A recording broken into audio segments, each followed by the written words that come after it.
Hey everybody, welcome here to Pop Culture Philosophers. I am Rockin Robbie Billups, and tonight we have, for the most part, the final night, the final live movie review here for PCP Horrorfest.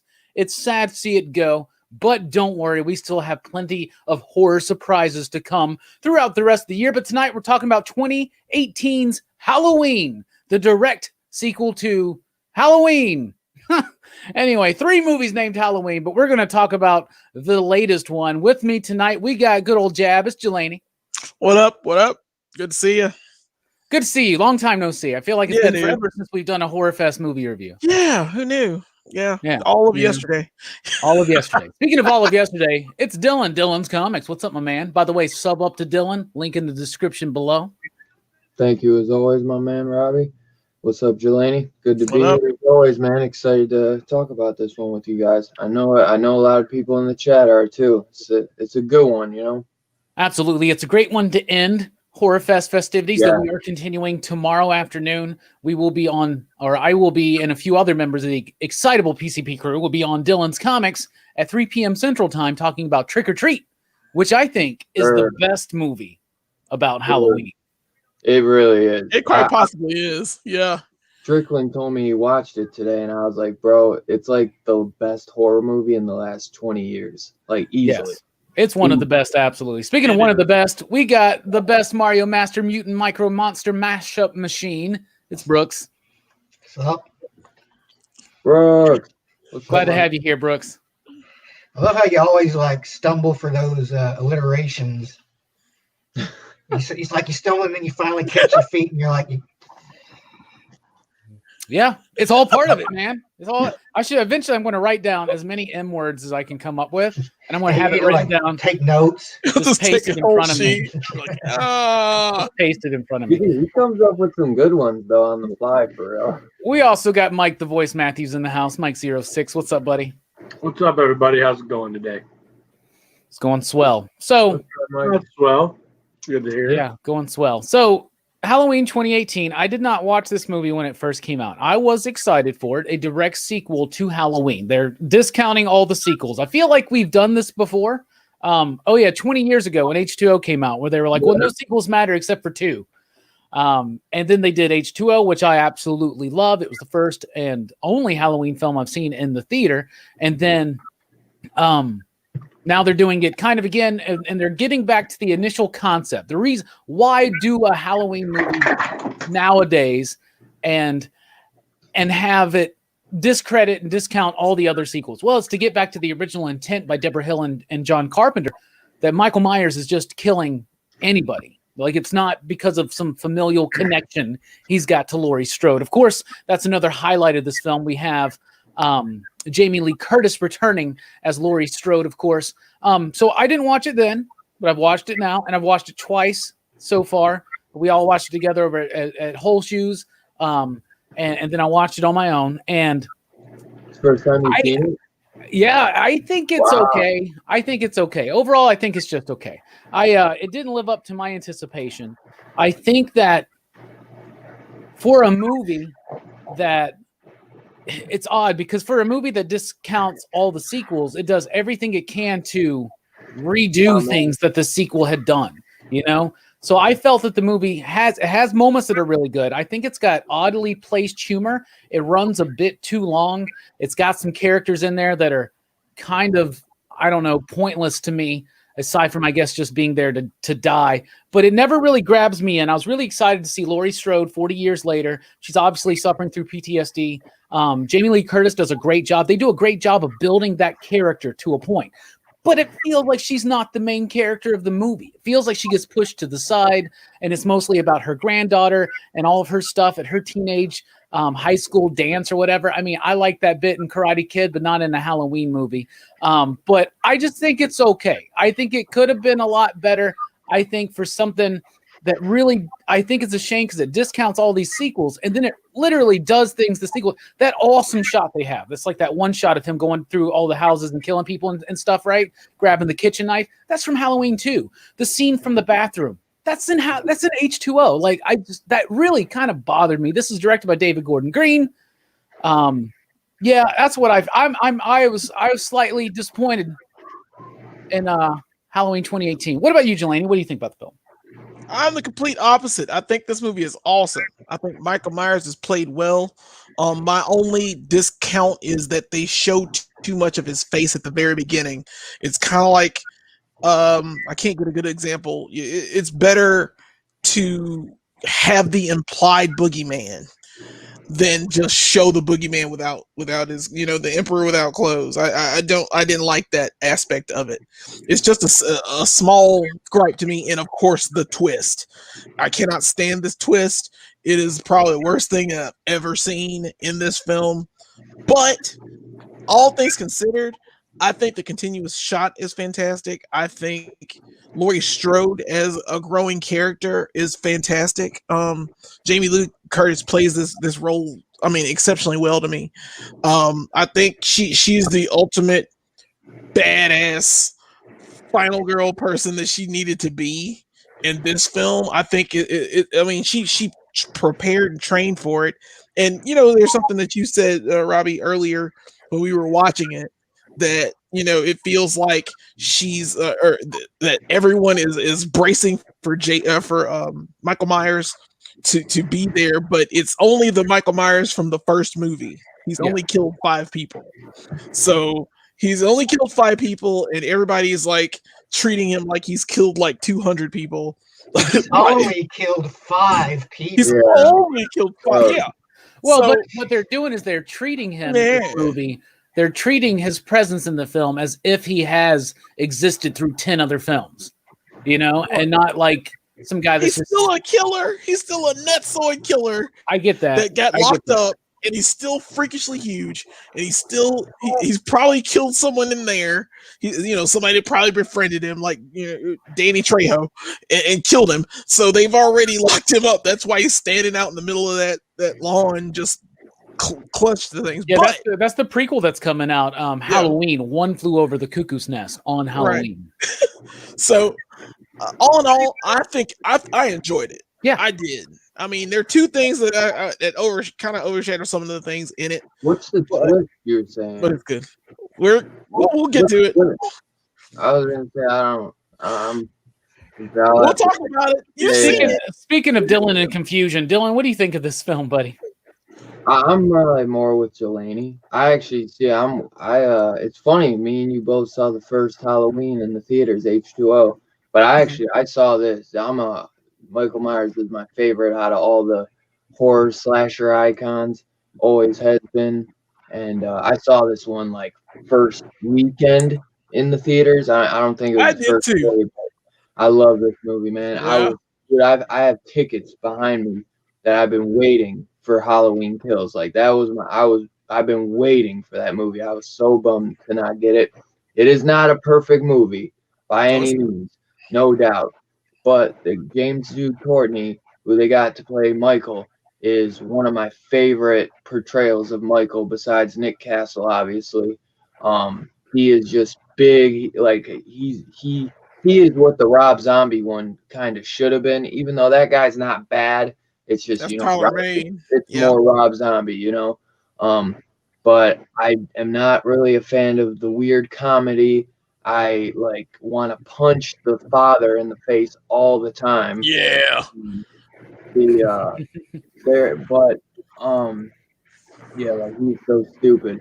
There are stupid things that happen, like the wannabe Loomis that I hate that so much. Stupid husband. There's things I could throw out, and like you said, Robbie, another thing is I want to say this before I forget, because I was thinking about it earlier, is I grew up with him and Laurie being sisters. Like when I grew up, those sequels had already come out, so that was like, you know what I'm saying? That's established. That's like where it is. So it was always like, some people say, oh, well, it's scarier when he's just killing for no reason. I get that. But see, it was always just scary anyways, even her being his sibling. You know what I mean? So that, like, to me, when they're trying too hard to fix one thing in this movie, that really, it's like, it doesn't matter. It's like, and then they retcon all those movies, and they almost make fun of it. Like, didn't he, the teenager that's, blowing up pumpkins, he's like, what's so crazy? He's like, he killed 5 people. He's like, we got people that kill 5 people all the time. Like, you know, it's like, that's nothing, you know? So it almost, they kind of like make it seem like Michael's nothing, you know?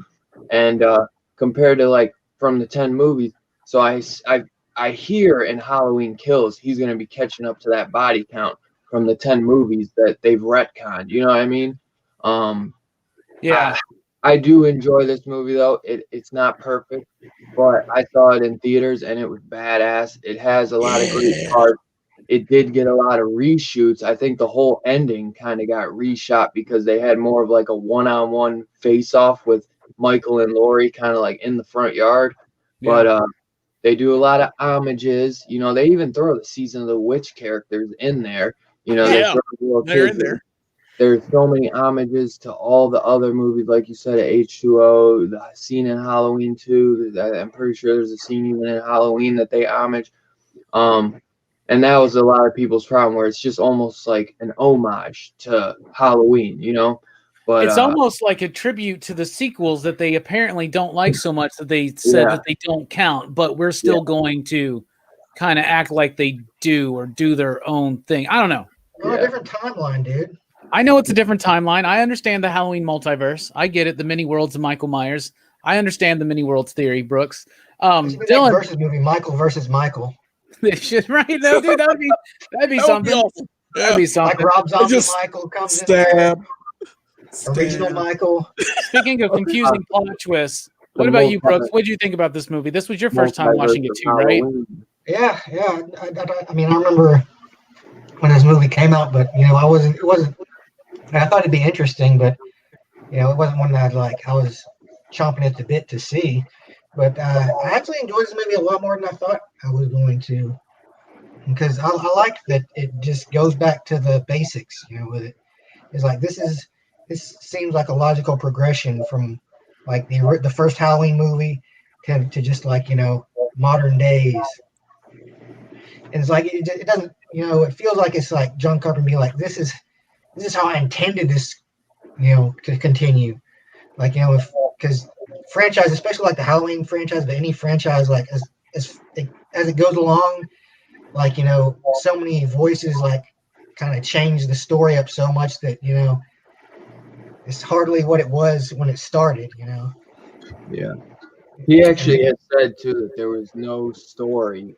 There's never been a good story to tell after the original. Like he said, until this one, there's never been a good story to tell. So he actually probably would say that too, Brooks, because he hates Halloween 2. He's like so disappointed in that one. Which he wrote. Yeah. You know, he says it himself. He's like, I was drunk, but, you know, and stuck on what to do. He's like, I'm repeating stuff. He's like, you're repeating things I've done in the first one. He didn't want to let people just take his baby away from him. So he joined up and wrote the script, but it was something he was kind of forced to do. And that's where he came up with the sibling thing, with being drunk and stuck. And then ironically enough, in this sequel, they just repeat a lot from the first film as well. Speaking of repeating a lot from the first film, Mike, what do you think about the film? All right. Well, first, John Carpenter wanted to do The Fog, and there's this whole big legal battle with Halloween 2 and The Fog. It's the production company that did The Fog and Escape from LA. That's the group. The people that made Halloween and Halloween 2 were supposed to make that. We're supposed to make The Fog and Escape from New York, but they didn't. So there's a big controversy between that. So Carpenter was kind of put like he wanted out. If we want to stick to Carpenter's vision of Halloween, it ended at 2, because apparently 3 is Season of the Witch, which turns it into the anthology. When he started doing, he wrote a script for 4. And it didn't have Michael Myers in it at all. And he's like, well, he's dead. I'm done with it. And that's when he sold the franchise. So, like, John Carpenter, he almost came back in H2O, but didn't. I don't know why. I still have to do research on that. But this movie he gets praise to. So, and he gets a lot of praise to the next one for Halloween Kills. So I think this movie's got it's going to be interesting. This is my first time to watch this movie, so I really wanted to see it in theater in 2008 or 2018. That's when I was getting my A24 kick. So I was watching all those horror movies. Watching all those horror movies, I was like, I really want to kind of see this one in theater. So, and just never got around to it. It was awesome in the theater, man. It really was an experience. You get the full experience. Yeah. Well, they did like the trailer for somebody that's not a big horror fan of slasher. It's one of those like it really sold me on coming back to watch this. Yeah. So, and I've only seen Halloween 1, Halloween 6, and Halloween 2018. Oh, All right. wow. So to get back to it, so what did you think of the film, Mike? I thought it was great. I really enjoyed it. So, I mean, I thought everything that I had to rewatch 1 real quick just to get a flashback. I didn't do 2, and then it was fun. It was entertaining. I liked a lot of it. So, Stefan had a question. He said, "Here's a question for you. Which do you prefer, Halloween 2018 or the Rob Zombie Halloween? 2018, easy. Okay." My disappointment doesn't mean that I think it's necessarily a bad film. I think it's a good film for what it's trying to do. I would have shaved 15 minutes and one doctor out of the movie. 100% is what I would have done. Yeah. And I would have also shaved a whole entire scene of them fucking talking about a sandwich. Okay. Because one of the best things. That was funny though. One of the best things about Halloween is the creation through master storytelling and craft that John Carpenter does of building this tension throughout the entire movie. And it has you on the edge of your seat. There's not a compelling story to Halloween, right? It's all about the way it's shot. It's all about the way that it's crafted to build up, the way he slowly comes out in the background and all this kind of stuff. And the movie handles those kind of things very well. But for me, it gets a little unbalanced because it starts throwing in humor in parts where it's not needed. And I think this is a post-MCU effect that we're getting in films, especially movies are supposed to be big. Now, of course, this was the most money-making Halloween film in the franchise. Overall, though, that's what we thought. But let's go into our favorite characters and cast members. I'll start off with Julian. Julian is the kid that Vicky is babysitting. And honestly, everybody always says I take the easy one, so I wanted to leave Lori and Michael for you guys. But I love Julian in this movie. This is where humor matters because it's right before the kill. It's like it's perfectly placed in there, and it's got a great pace to it, building up to that scene in his bedroom. But dude, I wish I had a real babysitter. I wouldn't just be here clipping my nasty ass toenails and I hate that they killed Vicky. Because I want that back and forth back. Now I heard that Julian's going to be in the next movie, and I'm worried that they'll put too much. But he was like a breath of fresh air to me in some of the comedic aspects of this film. I really, really liked his character. Delaney, what's a character or cast member you want to highlight? I'm taking it. I'm taking Laurie Strode. That's right. I'm taking Laurie Strode. Laurie Strode is all PTSD. She is my favorite. If there's going to be a final girl favorite, it's her. She embodies badass in this movie. Like I know from the restaurant scene is crazy because she's already seen that Michael's being transported and she has to go to this dinner where she sees her family and her daughter knows she thinks she's paranoid. Her whole family thinks she's paranoid. She starts just breaking out crying and drinking because she can't handle that Michael's being moved. And I love that scene. There's something about it that just gets me. And I love her relationship with her granddaughter. And I love that she's prepared this freaking trap house. It is so sick.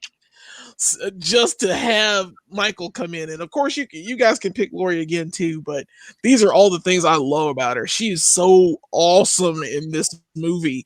I think it's more about her than it is Michael, even though they do kind of push her to the side for a bit.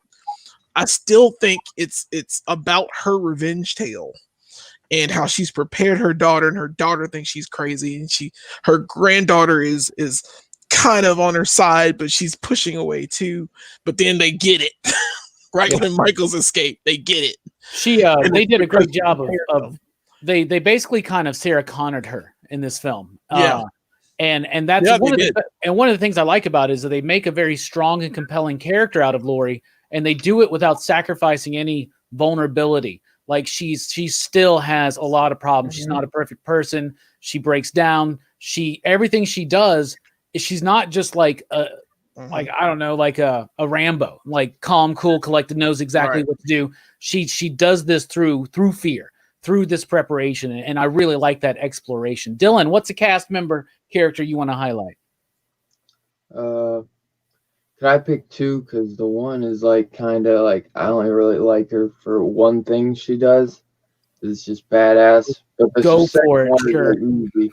Well, the one I'll get out of the way quick because I just love this scene. The daughter of Laurie Strode, and I don't really care for her throughout the movie, but when she's in the basement and she takes her training into consideration and does the fake crying that she's scared because her mother said that would draw him out, and she's like, I can't do it, and gotcha. You know what I'm saying? So That's a great comes moment. out. Judy Dude, Greer. I love it, man. Just And I usually say like goodbye to these. Yeah. Dude, oh my god, my mom loves that scene too. Like every time I get so hyped for that, and then Laurie Strode comes out, does a homage to Halloween 1 where it's Homage. pitch black, and then you see the face, Happy Halloween, Michael, and but then it's just, man, that ending, man, is just phenomenal. I don't know we'll have to talk about that a little bit more if you like that, Robbie, because I do think that when the reshoots were necessary and they made that ending pretty damn cool. And also I think this movie, they were when they were writing this, they intended for a sequel. You know what I'm saying? So I think certain maybe characters that don't feel important, feel stupid, might have more something to do in the next one. We'll see though. My second character would be Michael Myers though. I mean, he's always been my favorite character, as I said earlier. This guy, James Jude Courtney, if you watch videos and interviews on him, he like gets like in a zen state when he's portraying Michael. Like he like almost like he goes full out for it. Like it's crazy. He totally cares about what he's doing, and he knows that this is, it's for the fans when he's doing this, and he does it, man. He's really good. The breathing is done by Nick Castle, which is amazing, and I love that.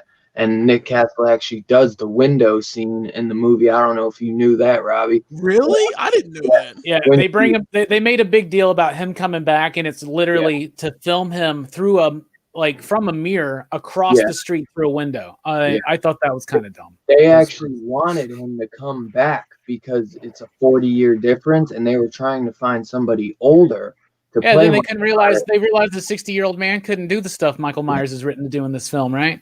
Well, I think James B. Courtney, he's actually probably like 50 still, though. He's just the stunt coordinator, you know what I'm saying? Or, so he's a stunt double and stunt performer. But, no, dude, he's 63, James Jude Courtney. He's actually from Portland, Ohio. I didn't know that. There you go. But, dude, he's 63, man. But he's a beast of a man, I'll tell you that. But he's just phenomenal, man. I really do love it. It's funny that Sean Clark was the one who threw the name Nick Castle in there because they were looking for a 60-year-old man, and he called Nick Castle up, and Nick Castle was down to do it at first, and then when he thought about it, because Nick Castle don't really do stuff, and he's like, oh, I'm gonna have to be there a lot, because doing a movie takes time. So then it went from him being down to just doing like a day's worth of work. You know what I'm saying? Yeah. But yeah, I think he is the best Michael Myers, though, since Nick Castle. I do like Dick Warlock, but I think James Jude Courtney embodies it, man, and he really goes for what they did in number 1. And I don't think he even pays attention to. He said he only watched number 1 because he didn't want to worry about any of the other guys, obviously, since it's a sequel to number 1. So he tried to embody what Nick Castle did, and I think he even. In ways, I almost like him more, and I don't know, man, because it's gorier. You know what I'm saying? Like that scene where his vision, you know, and he kills that old lady. It's just, there's some phenomenal stuff. I don't know. Absolutely. What about you, Brooks? What's character you want to highlight? My favorite character was the Ghost of Loomis. Okay. He only gets mentioned like once in the entire movie, but if you look closely, you can see his spectral presence in some of the backgrounds. Actually, Lori kind of became the Loomis equivalent in this one, and her granddaughter was kind of the Lori equivalent. It was kind of like, because now Lori's the expert on Michael. Yeah. And the granddaughter is kind of the victim. Yeah. That makes a lot of sense when you put it that way, because you know we do have the doctor who, I mean, it's so on the nose. Lori even at one point says, "Oh, you're the new Loomis," and no, he ain't.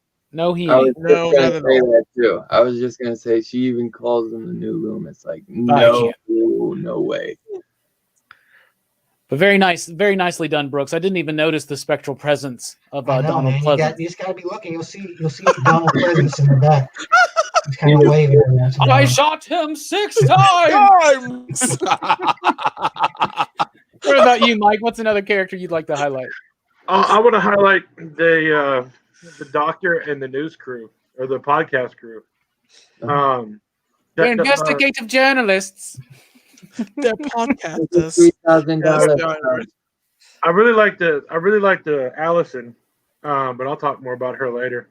But those guys are obsessed with Michael Myers and the whole serial killer thing.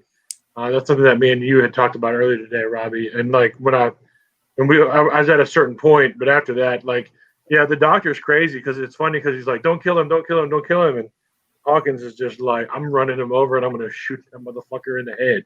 And and then he turns around and stabs him, and it's just like I think he's more of a, like, he wants to be that guy that breaks Michael Myers, that gets inside of his head. I think it's more of a fascination. Like when he puts on the mask and he stabs Hawkins to death, he's just like, so that's what it feels like. Yeah. It's just like he wants to get inside. Like there's so much, like it's a small little role, but like it's very subtle. Like he wants to get inside the guy's head, and Mike's head, and wants to hear like what his voice is and what he has to say. And the same thing with the podcast crew, the investigative journalists, like they want to know. And that's like, how many serial killer TV shows have you watched in like the last 10 years, or other serial killer podcasts and books? Like, people are obsessed with serial killers and they want to know. And it doesn't matter if we're still fascinated with Jack the Ripper, you know? So it doesn't matter if it's from the 1800s to 6 months ago, it's a serial killer. He's going to have a following and a fandom. And I think that they do a really good job at that. And I don't think that it ignores those past movies, but like, that's what my feel is on that. I find it hard to believe that this dude has been a professional doctor for 45 years, and then in this police car he just goes, okay, now's the moment. Yeah, I've been building up for. I'm just gonna kill this fucker now and go fucking crazy, and then get killed off myself, and ultimately have no fucking purpose in the fucking movie. The only reason he's a device. He's a device to get Michael. He's a red herring.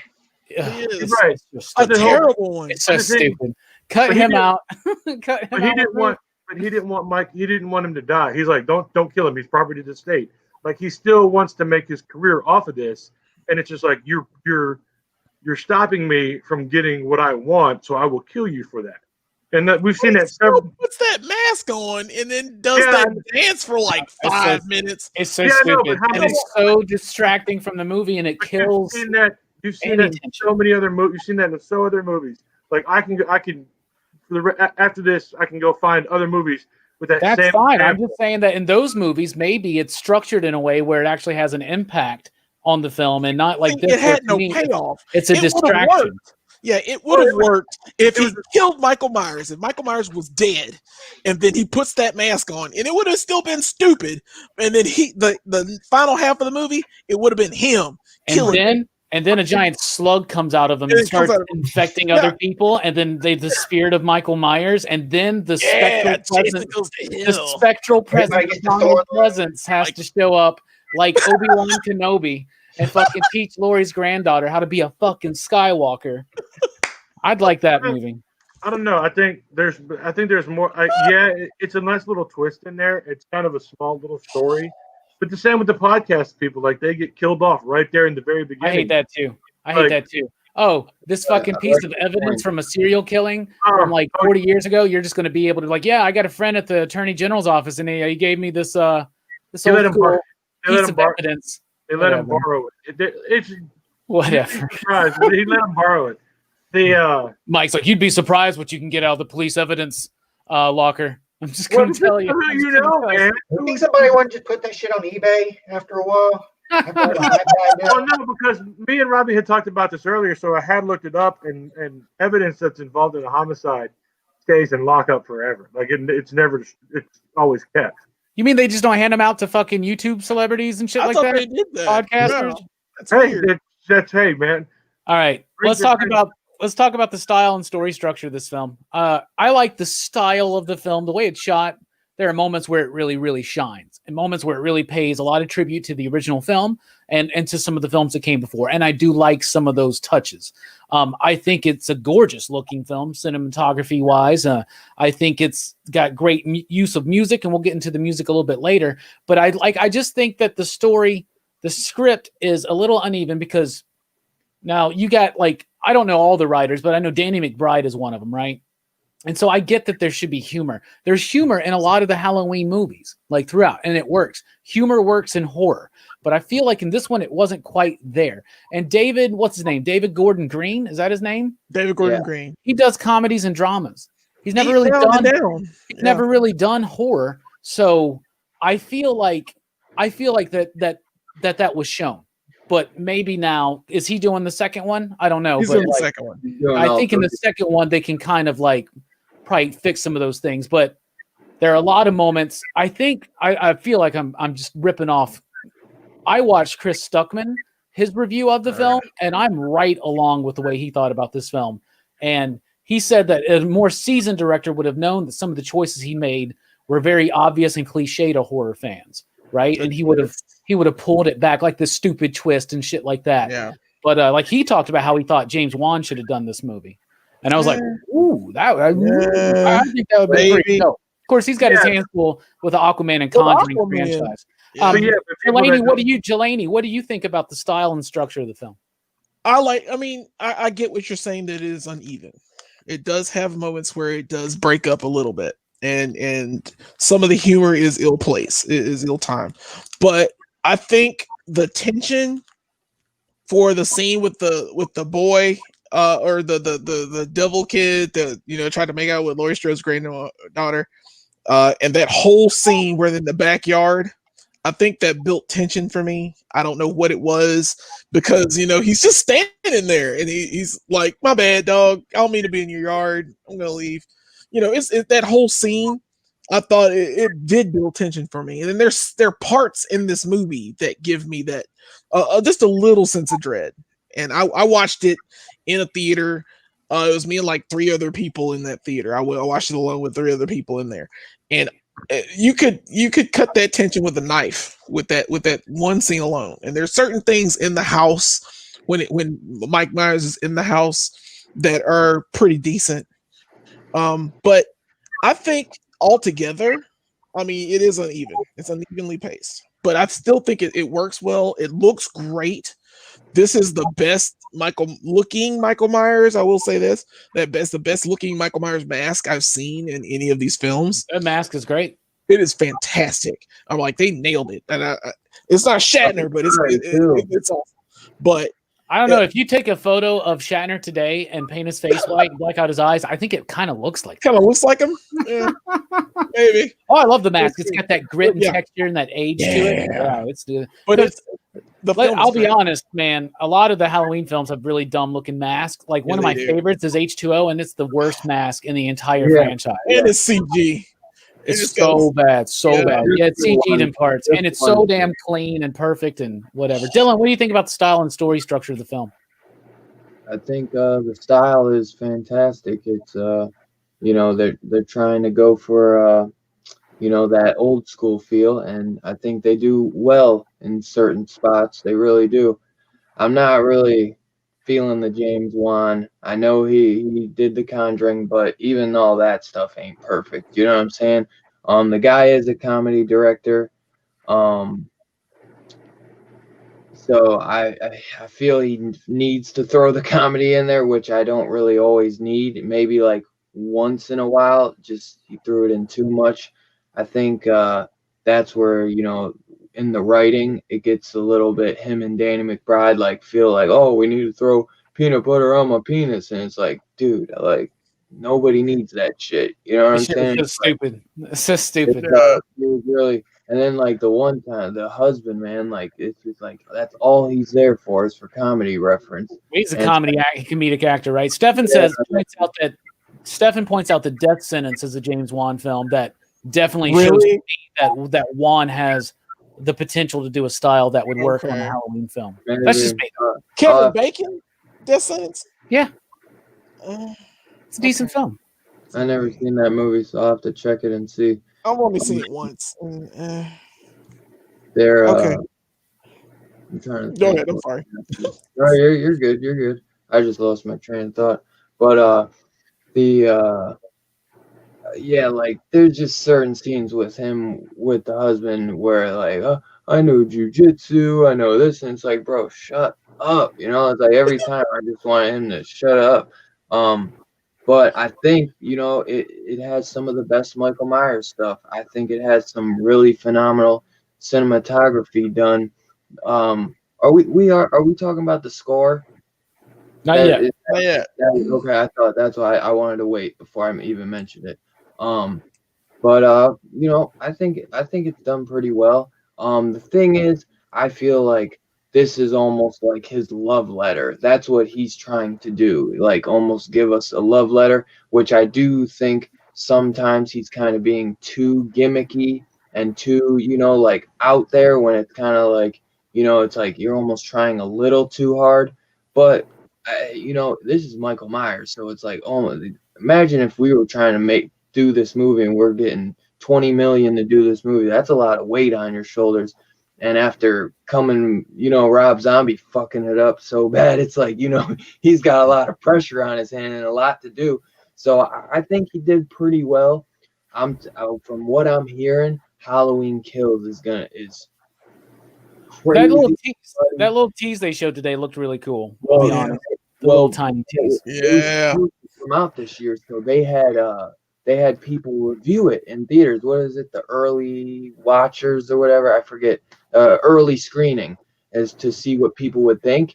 And it leaked online. Some of these people leaked. They didn't really tell about anything, but they were saying that this movie was perfect. That it was from any problems you had in the first one, they fixed it, and that he's catching up on them kills, and that it was just amazing and just gritty. So excited. I'm so excited for it. So that's why I feel like this was almost more that love letter to horror. Trying to fix the mistakes and say, oh, this is a sequel to this, and they're homaging, and then you know what I mean? Like they're just trying to do a little bit too much, and it's almost like that setup movie where it's like you kind of could have pulled back and focused more on the story and less on the comedy at times. You know what I mean? And I think less on the kids probably even as well, like to be honest with you. But I don't know. You were saying like, it's a big pressure to have the responsibility to kind of relaunch the Halloween franchise, and you give 20 million to do it. I tell you what, they give me and Brooks 10 million and we would nailed it. We could have done it in 10 million with our Jedi Knight, Donald Pleasance, and it would have been great. It would have been great. All right, Brooks, what did you think about the style and structure of the film? I liked it. I mean, it felt a lot like the first movie. Like I've always seen Halloween as kind of like the standard for slasher movies. Like Halloween is like, this is how you make a slasher movie good. Like it even uses the tropes right. So they don't feel like just as stupid. And I love the suspense. I love like Michael's rampage in this movie, like how he just fucking goes from one place to the other, kill, moves on. Like yeah, this is just like, I think it's like Halloween. The first Halloween is probably like the best slasher movie that's ever been made, and this one, I'd say it's pretty high up there too. Okay, fair enough. What about you, Mike? What do you think about the style and story structure of the film? I thought it was great. I think me seeing this for the first time and not being a big horror fan, I think my take on it is a lot different than you guys' take, because it's almost like you're a little desensitized to it. Like you want the gore, you want the violence, but like me, I thought everything was perfect. Like yeah, he didn't kill a lot, but like I thought that was very subtle. I remember Cisco and Ebert, one of them was just like they praised they praised the first Halloween for like as like it's the slasher, it's the one that set the standard, and they praised that it wasn't super gory, and then like that was their like that's the bar, like you have to make a film like this. So like all the Friday the 13th, the Jasons, and even all the terrible knockoffs were all like down here, and the bar is here. So and I feel like going by that and just looking at how they did everything. Yeah, I guess there's some issues, but you know, for somebody that doesn't watch a lot of horror movies, who's only seen 3 of these movies, like it's a perfect movie. All right, I got you. And then Delaney's scene, I died laughing the whole entire time. Like I knew he was gonna with the kid, and he's just like, sorry, man, like I'm leaving. Like I didn't mean to stay, and then it's just like, look, man, like I'm going. I'm sorry. Like that was hilarious to me. It was instant karma. I like the effect of the motion sensor light. I like that. I thought that was pretty good. I like that little how the light would keep coming on. He would be like different and all that. Yeah, I think it's got some nice moments, you know, and that's one of the reasons why it bothers me that there's so many moments to me that don't hit as well. One thing that does hit as well, though, is the John Carpenter score. I love he has really expanded on the Halloween theme in this one, and he's really taking it up a notch. Like I thought the music in Halloween H2O was brilliant because they added this big orchestral, cool, slow nature to it, right? And in this one, to have Carpenter back, and I think he's doing it with his son too, and I think he's got another collaborator. But it sounds great. One of my biggest problems, though, is I don't think it's very effectively used in the movie. Like it's not prevalent. It doesn't drive the movie like the original, and I think that's something that could have been tweaked a little bit, but the usage of the score is incredibly well, like way better than like the Rob Zombie stuff, which was just all over the place. What do you think about the music and Carpenter's return to it, Delaney? Oh yeah, man, it's fantastic. I mean, the man truly is a jack of all trades. I mean, he's a film director, he's a writer, and he's a composer. And he when he did the first 1978 Halloween score, I mean, I can't get it out of my head. And H2O built on that, of course, with that sound. And the H4O, which is this one, is H4O. Yeah, that's that smart water. Yeah, with the nanites in it and shit. Yeah, but it's great, man. I think. You're right. It's not great in places where it needs to be. It's not where it needs to be in certain spots. I think they could have been more prevalent. You know, I wanted, that, that sound when he appears like behind you or when he moves around you. I wanted that more so in this film, and I get it. But man, it's still it's a much more subtle score. 100%. It really is, and that's the difference in between. What, a 20-something-year-old Carpenter and a 60-something-year-old Carpenter? Yeah. Right. So that that's the growth of the musician and composer, and of course I'm sure it's Cody Carpenter. I think that's his son, right? Cody Carpenter. Yeah, and Daniel Davies. And he also Carpenter's just announced that the new Lost Sounds. You saw it, Lost. It's coming out in like what, January, February, something like that. Dylan, what do you think about the music in the film? He released 2 of the songs last night. I think it's Lost Themes or something. For those 2 songs that he released, phenomenal, bro. Well, one thing, I mean, we're always looking out for that, you know, the iconic Halloween music, but he did the entire score to the movie, and there are some really awesome there is some really awesome music other than the iconic score in this.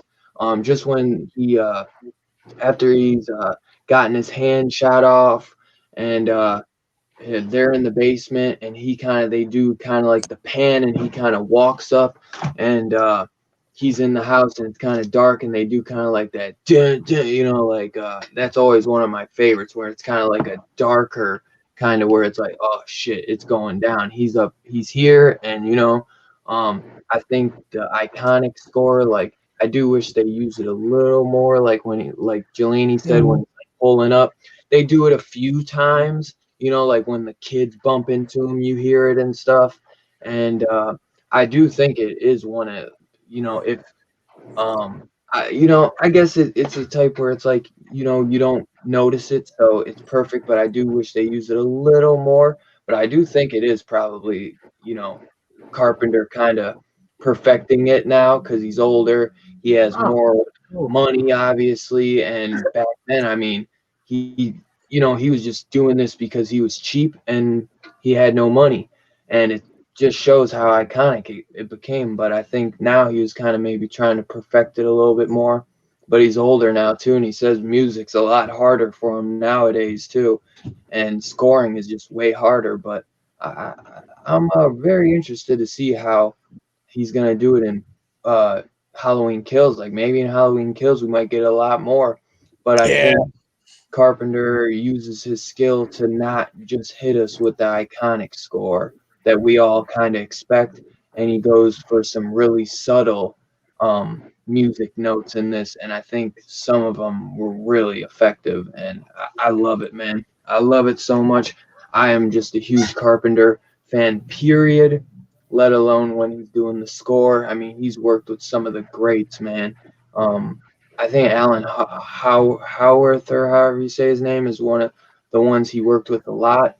And man, he's just, dude, he's so good, man. I do really enjoy the score. There's some parts that really leap out to me in this one.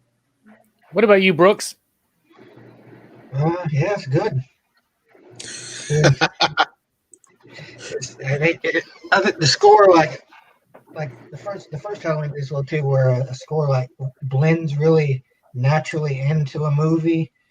So like, you know, the music like it causes like the right emotion during a certain scene. You know, Mm-hmm. it kind of lines up with, like, a tense moment. The music, like, it makes you feel tense and stuff like that. Yeah, I think it does the job, and it's good. Absolutely. What about you, Mike? The fun fact, I was just looking it up because I heard of something earlier when I was watching it, but it's the guy from The Kink, Dave Davies. That's his son, Daniel. Oh, nice.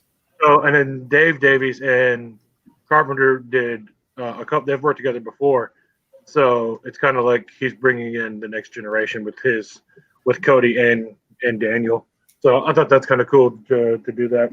I think the music hit when it needed to hit. It could have been a little stronger. I think the main thing with this movie is you just want to hear the do do do do do do do do do. You just want to hear that main theme, like when he puts the mask on, when you see him, when he's walking, when he's chasing, like that's what you really want to hear. And I think they use that at the right parts. But there's subtle sound effects that is lacking. The thing that Delaney talked about, where the when you hear the noise, that I can't remember what it is. Yeah. And that is definitely missing. But I think they went with a different direction on that. So I enjoyed it. I think it hits I think it was just going across as like, hey, this is the one song that we're going to use, and then everything else is very subtle and it's where it needs to be, but it could have had more. So yeah, what I like about what he's doing as a composer is he's taking the themes that were already prevalent, and other people have done this. Other composers have added lots of nuance and epicness to these notes and different themes that come out of the same notes and all that kind of stuff, and that's what he's doing, and he's doing his own little spin on it, and I like it, and it does touch some of those subtle moments very well in the film I like. So what is this movie trying to say, Delaney? What's its theme? Oh, wow.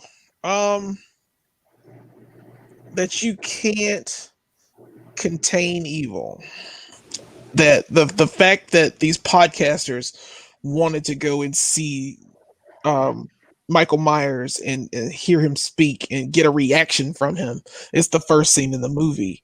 And then both of these things that Mike brought up, and I really thought about it, it's like you can't contain that. You can't bottle it and package it and make it your own. Like, you can't modernize it and make it your own. Evil is going to be evil, and you can't stop it from being that. And the doctor, of course, is like, say something, you know, and he wants a reaction out of Michael other than just killing.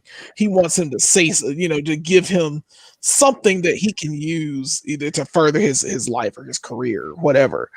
And it feels like that's the theme. That's what I get out of it.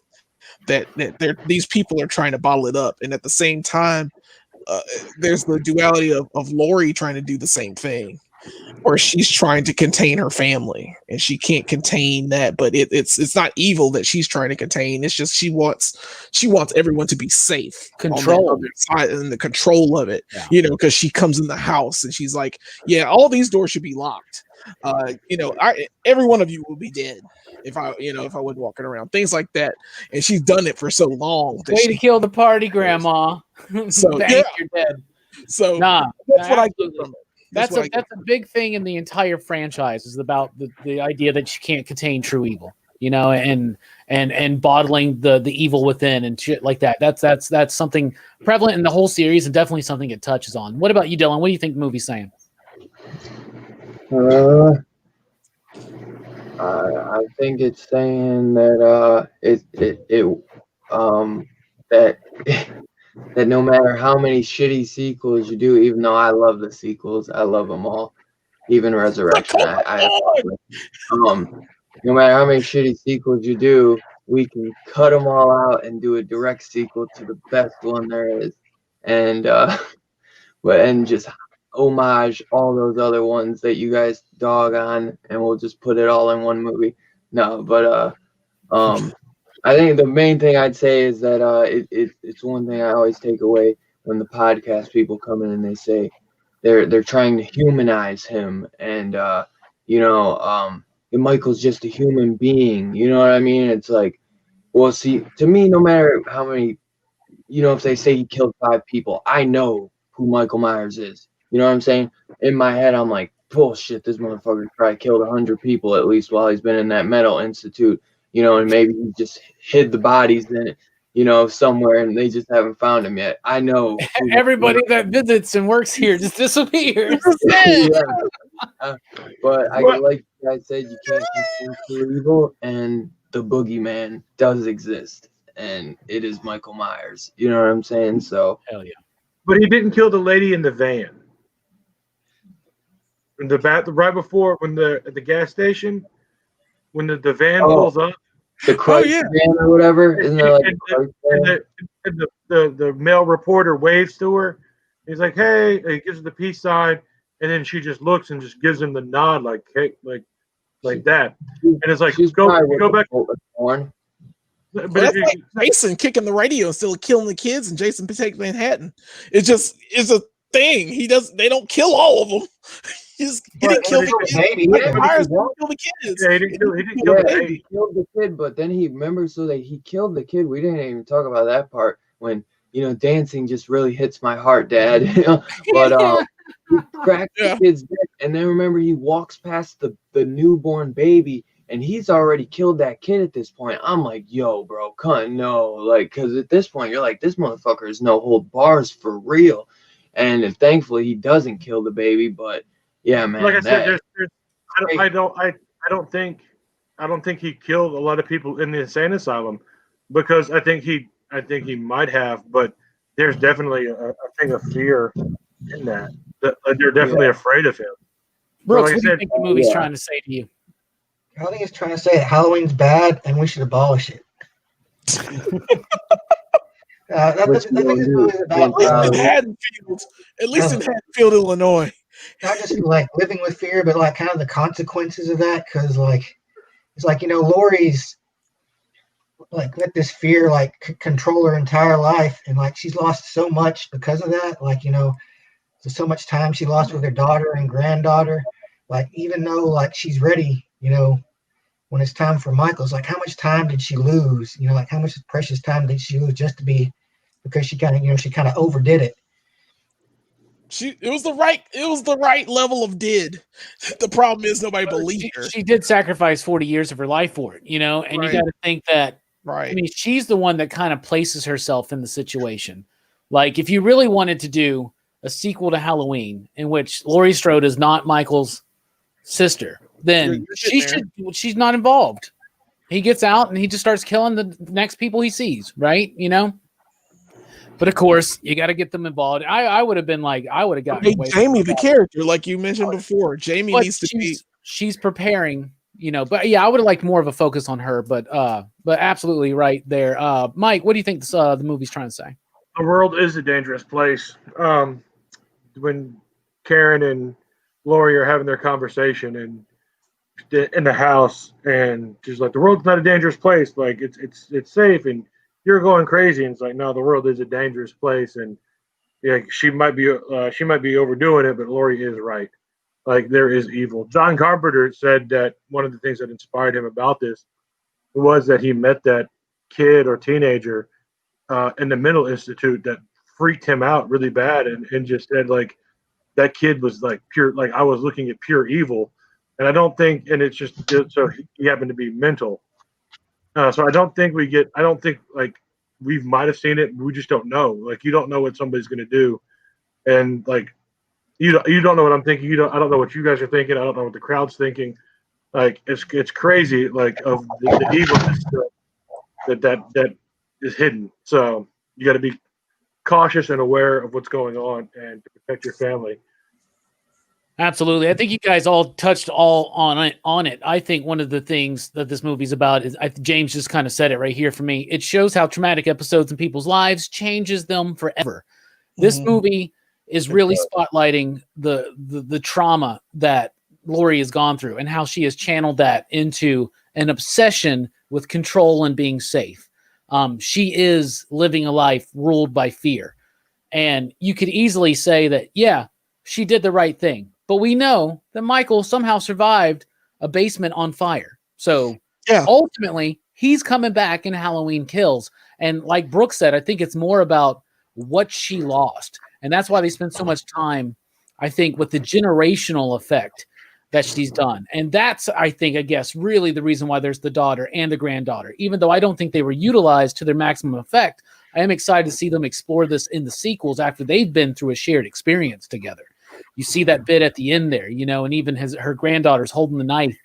And it's kind of like even throwing back to Jamie at the end of Halloween 4, right? I was like, oh my God. Oh, right. Yeah, no, but they won't go that. Yeah. But that's what it is. It's generational. And not only has Lori missed out, she has literally affected and changed the lives of her daughter and her granddaughter. Right. And of course, peanut butter on the dick, peanut butter on the balls. Like that's also what the movie's about. Now we're getting to the ratings. Out of 5 possible you digs, and I want you out there in the chat to join in with us. Out of 5 possible you digs, Delaney, what do you give Halloween 2018? I love this movie. I will watch it again. It's not the best paced, but it's Michael Myers. That continuous shot of him going through the house and killing those 2 people. The music is great. Laurie Strode is the swan. This is her swan song for it to work. I can't wait to see her in these other films if she makes it. And I'm so glad that they're starting this trilogy again. I am such a Halloween fan. I love these Halloween movies. So I'm gonna I'll give this one will get a 4 from me. I'll say it's not perfect. It has its moments. The twist kind of dropped the score. The twist for this movie just bothers me to all get out. I don't. Every time I see that doctor, I think of that twist. Even when I saw it the second time, I was like, Fuck that guy. God, I hate that Dude, guy. when He's so I saw it with like my whole family, and when he threw the mask on, like me, my dad, and my mom, we all were like, "Oh fuck no!" We were like, Yeah. you know, like The rest of the damn movie was going to be. I thought for a second, I was like, "The rest of this damn is the movie rest of the better movie. not." yeah, Yes. everyone you think Second half Michael's of the dead, year. and you're like, no, no, no, no. And he's All like, right. "You shoot me!" And they shot him. And the boy shot him, and I was like, "Yeah." But yeah, That was a great little moment. I like that. So 4.0 from Delaney. What about you, Dylan? I'm probably, I'd go in between 4 and 4.5. I love this movie. I will always keep watching it. Like I said, I went to the theater to see it. Me and Jim were talking about. We were just saying, he's like, I seen it like 4 times this month with me and my girl, and I was like, yeah, man, I've seen this movie a few times, but I still watched it right before the stream. I love this movie. We're getting my man John Carpenter back in the saddle of the Halloween universe. Yeah. Even if he's not directing, he still is scoring and executive producer, and man, it's just awesome to see it, man. I love Michael Myers. As I always say, man, he is my favorite. I always have, man. Like, this guy, I can love him and he can still scare me. Like, I was thinking that, man, like, if I ever saw this guy in person, I'd fucking, like, oh my God, I'd be so scared. So scared. Like, this guy, man, puts fear in me, man. Like, it's awesome. So, but it's not perfect. The doctor stuff really ticks me. There's a little too goofiness in it, but I love it, and I'll give it a solid 4. 4. Sorry, Okay. I have so much I say. I know it's like Brooks is like one sentence, and and I'm like, Oh, it's okay. What it takes most of us 100 words to get to, Brooks can do in 10. That's just part of his seriously. uncanny ability. So a 4.0 from Dylan. What about you, Brooks? I give it a 4 too. It's good. I like it. It's very reminiscent of the first movie. It has that. It has the tension. It has the heart, I guess. Like, it's good. All right, 4.0 across the board so far. What about you, Mike? Does the streak stand or does it get changed up? So I'm not like I said, again, not a horror person. This is my take on everything. It's a lot different. I don't have the history. I don't have the history and the backstory or of everything on these characters. So I got to take it a little differently, and I got to give it a 4.5 because it hooked me. Like, I want to see Halloween Kills. And it's one of those, like, I don't know. Like, I saw 6, and it was just like I saw the first one. I'm like, okay, that was really cool. I like it. 5 stars, easy. Then it's just like the next one I saw was 6, and it was just like, man, like, what else am I missing? It's like, they're all like this. So it's just like, all right, never had any interest in watching it. So they are not all like 6, bro. 4, I think, is really good. I think 4 is really good. 4 is yeah, good. but it's you got to get past good. the mask. The mask is a little white and weird, but 4 is good. 4 is good. I love 6. I love 6. I don't care. It's all I about love the slasher, like the silent killing. Like, we got to kill Laurie's family. Like, oh, we're going after her niece now instead of her. And so it's like H2O was kind of like It's her daughter. Yeah, it's her daughter. Yeah, it's the daughter. Poor Jim. And then the 6 is the niece, isn't it? No, it's her daughter in 4, 5, and No, 6. it's the daughter. It's 4, 5, and No, 6 but Jamie. the daughter gets knocked off in the beginning, but they use a different actor, so sometimes people don't even know that's Jamie. But don't worry, Michael has sex with his niece, Jamie, who is Laurie's daughter, and to perpetuate the lineage of the Thorne legacy. So at least that's all out of the water, right? Yeah, I think you'd like H2O though, Mike. I think you'd like, if you like this one, you should watch H2O. All right, so 4.5. I'm going 3.5. Obviously, I think it was pretty obvious that. Of course. I think it's pretty obvious I didn't like it as much as y'all. I thought it had some significant problems, but I thought it was still a great legacy tribute to what Halloween is and what it potentially could be in the future. So 3.5, 4.0, 4.0, 4.0, 4.5 for a PCP average of 4.0. Let's just say that. 3 out of 5 of us said 4.0 exactly. Hell yeah, let's do it. So there you go. That's what we thought about it. Let's take a look at the chat and see what they rated. Sam Fett, what's up, Sam? Sam says it's my second favorite horror franchise for you digs. So that's awesome. Tiana says I give Halloween a 7 out of 10. In PCP language, that would be like a 3.5, right? Something like that. Stefan says 4. Stefan says 4 solid, you digs. Hell yeah. A 4 would be 8, bro. Just saying. Fable says there's some cheese and fan service, but I love how brutal Michael is. Everyone who tries to understand him dies. It really makes Loomis's words about Michael being pure evil ring true for you digs. Wow, Fable. Well Billy done. says bring back the Skywalkers. James says I echo Fable for you digs. And BJ says I give it 3 out of 5. 3 you dig. So that's what we thought about Halloween 2018. Because you got to make, you can't just say Halloween, because then you think of the original. Because of the 3 movies called Halloween now. Or so that's it. That's our horror movie reviews for Horrorfest. But don't worry, because tomorrow at 3 p.m. Central Time over at Dylan's Comics, there's a link in the description so you can sub up to my man Dylan. Dylan, why don't you tell everybody what we're doing tomorrow afternoon on Halloween on your channel? We are hanging out and watching the awesome Trick or Treat. Not the old the pirate Halloween film, Trick or Treat. Yeah. But yeah, man, it's gonna be fun as hell, man. If any of you guys have seen this in the chat, you know that it's probably one of the best, if not the best, horror movie. Because Halloween is up there for me, but it's one of the best horror movies in the last 20 years. Because I am not a big fan of a lot of the horror movies we get nowadays. There are good ones, but it's a lot of bad ones. And this is like a must-see for Halloween. And if you have not seen it, I highly recommend you checking it out, because I think you will end up adding it to your Halloween pull list every year.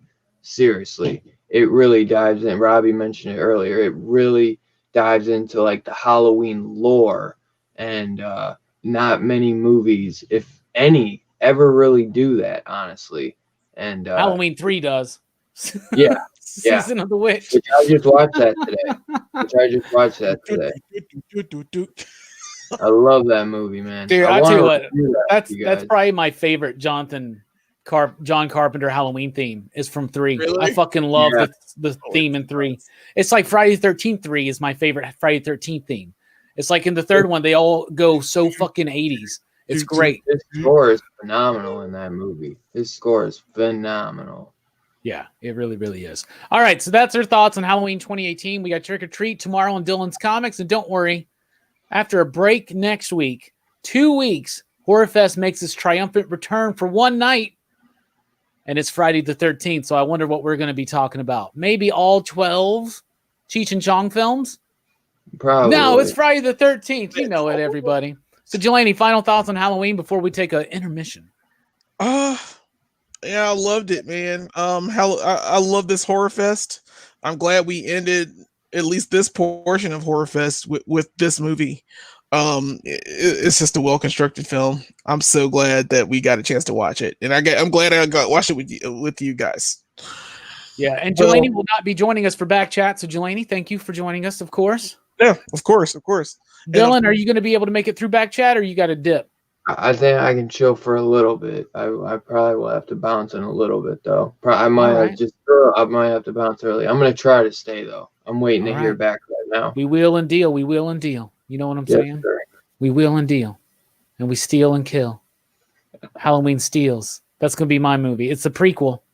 Halloween Steals. It's Michael Myers at the sanitarium, and he just steals people's shit.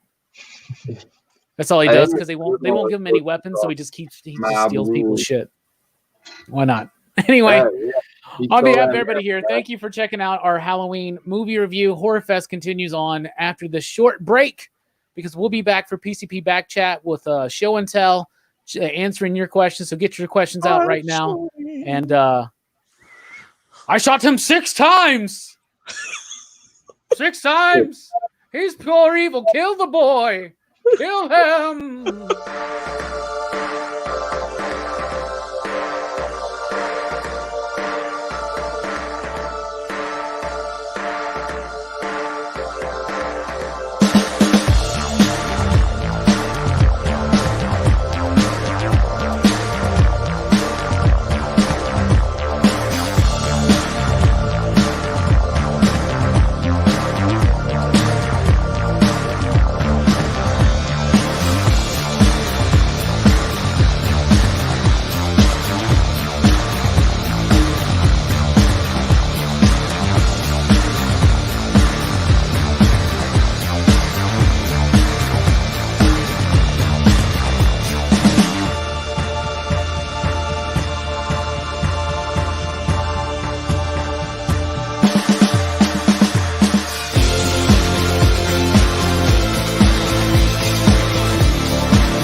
Are we real?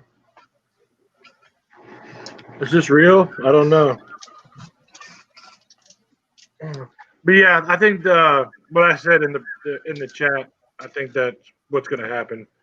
Because eventually, at some point, like Michael Myers is 60 years old, so Yeah. he's gonna have to die naturally, I guess. Because I mean, is it really believable for this 100-year-old dude to be like killing people, like picking them up by the neck, and strangling them, and overpowering somebody? I guess it just depends if he's really the boogeyman or not. I do agree about the next generation and establishing it. I think this is her last hurrah, you know. And I believe she really came back for the fans, you know. She Right. said that for H2O too. I'm sure she's getting millions though for doing it. But Yeah, it was some of the stuff I was looking at earlier. It was kind of cool because like they were saying that like Halloween cost $5, like I think it was like Halloween 4, 5, or 6 is one of those, or it could have been H2O. It cost like $5 million to make, and they only made $16 million in the box office. wow. And it was just and so it's like these have been successful because of the low budget. Yeah. So that's why I think this one has done pretty well. Oh yeah, and you know what Blumhouse and them that's what they're known for is low risk, high reward. Sounds like horror. Hey, guess what, Hey. y'all? Yeah. I just checked my chili on. I just checked on my chili. Yeah, how's your chili? Y'all, I think I just went next level with it, man. Did you? I had chili too. I had a chili last couple of days. So good. That sauce? That sauce take it over? I haven't put any sauce in it yet. It's already got a nice kick to it on its own. I tested it out like an hour and a half ago, or like a little bit before we came on, and it wasn't ready yet. Like I like to have it slow simmer for like 8 hours in the crock pot, right? And so it wasn't quite ready, but I had a small bowl just to test it out, and wow, I haven't made chili in years. Really? But it's a family tradition. It's a Halloween thing, like it is for a lot of people. My mom made chili every Halloween, and Halloween was a big deal to us and to her. And so, like, I do it as a tribute to my mom to like make chili on Halloween. I think a lot of my siblings do it as well, and it's just a fun thing. And I didn't get to do it for the last couple of years, so I'm excited to do it again. But now that I'm no longer a vegetarian, I got to make like a badass baller chili, so I'm really excited. You were a vegetarian? Damn. Yeah, for years, bro. Almost like 4 years or something. 4 What'd you years? say? Fuck. I said you put like chunks of tomato in yours. Oh yeah, there's chunks in tomato in the new ones, man. See, we never do that. Like, there's tomato, but it never like chunks, which I kind of like chunks of tomato. Some people do it with the tomato sauce, and some people do it with a mixture. And I like doing it with actual diced tomatoes. Me too. It's kind of like a little refreshing, but I gotta This have chili sour got cream with mine. It's got tomatoes, it's got carrots, it's got celery, it's got red, yellow, and orange and green bell peppers. It's got habaneros in it. It's got chipotles and adobo sauce. And all the chili seasonings, and I ramp them up. And Mike hooked me up. It's one of my things for show and tell, but Mike hooked me up with a rather fire hot sauce. I shall say. See, ours is like never really that hot. It's like in the middle where it's just good to eat. This one guy, my dad's buddy, makes a good chili, and it's more of a sweet chili with the fresh tomatoes and stuff. It's really good, but it's more, like I said, sweet. Ours is kind of like, regular. It's got a tad kick to it, but it's nothing where like, nothing really where it's just kind of flavor kick, you know? This one is the most smoky tasting chili I've ever done because the use of the chipotles with the adobo sauce, which is a trick I learned from a guy on YouTube who cooks cowboy style. And so like that was the trick he showed. Like he cooks over an open fire and everything. I watched a couple of his chili videos. Bro, I'm making a bowl of chili as soon as I'm done. I swear you just got me hungry as fuck. One of the I do something similar to that, Robbie. One of mine that I either add in Southern Comfort or I add in 2 cans of Guinness. Yeah, I thought about putting some monkey knot in, but then I was like, no, I gotta drink the monkey knot. It makes the Southern Comfort brings it in, adds an extra sweetness to it. Yeah, and because of their whatever they've done. Some other people will use Dr. Pepper. I've never heard that. I know a lot of people use cocoa powder in their chili. Yeah, I've tried that before and it's okay. I like the Guinness because the Guinness gives it that nice little chocolatey taste to it. It's not really overpowering, but you have to do 2 cans and not 1. Have you tried the chocolate of Yingling yet? I keep seeing it at Kroger, and I need to grab a 6er before it goes away. No, I haven't. Chocolate Yingling. Well, that time we had beer, we were drinking at work. Yeah, during the shutdown. That was the last time I had. I get fucking toasted at work during the shutdown. We're doing curbside only, and I just get toasted because it was our one of our customers brought us a bunch of beer, and I got a little loose that day. I remember that. That was a fun day. Yeah, I was in pain that day, but that's the last time I had a drink. So I haven't really had one since. So I still want to try that.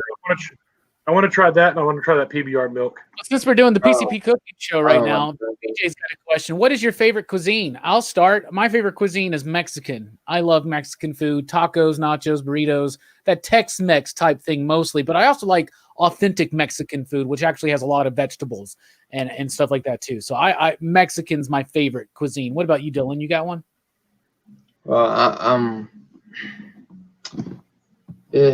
growing up, it's always been Italian, honestly, because I am Italian. But as I've gotten older, I've really liked Arabic food, honestly, like grape leaves, meat pies, and lamb, and gyros or euros, as some people call them, have always been like every year when they do a little county fair here and stuff, I always go and get a couple gyros, man.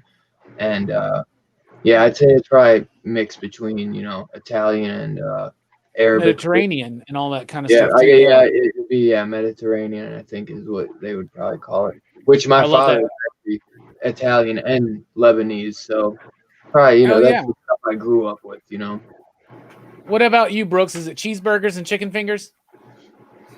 Well, yeah. But He's like, yeah. But as far as cuisines, like cuisine go, I'd probably say like Italian's like the one I'm most favorite. I like lasagna, I like pasta and all that stuff. Surprisingly, I'm not very fond of most Southern cuisine, like I'm not big on greens or pinto beans or any of that shit. But what I do love some chicken and dumplings.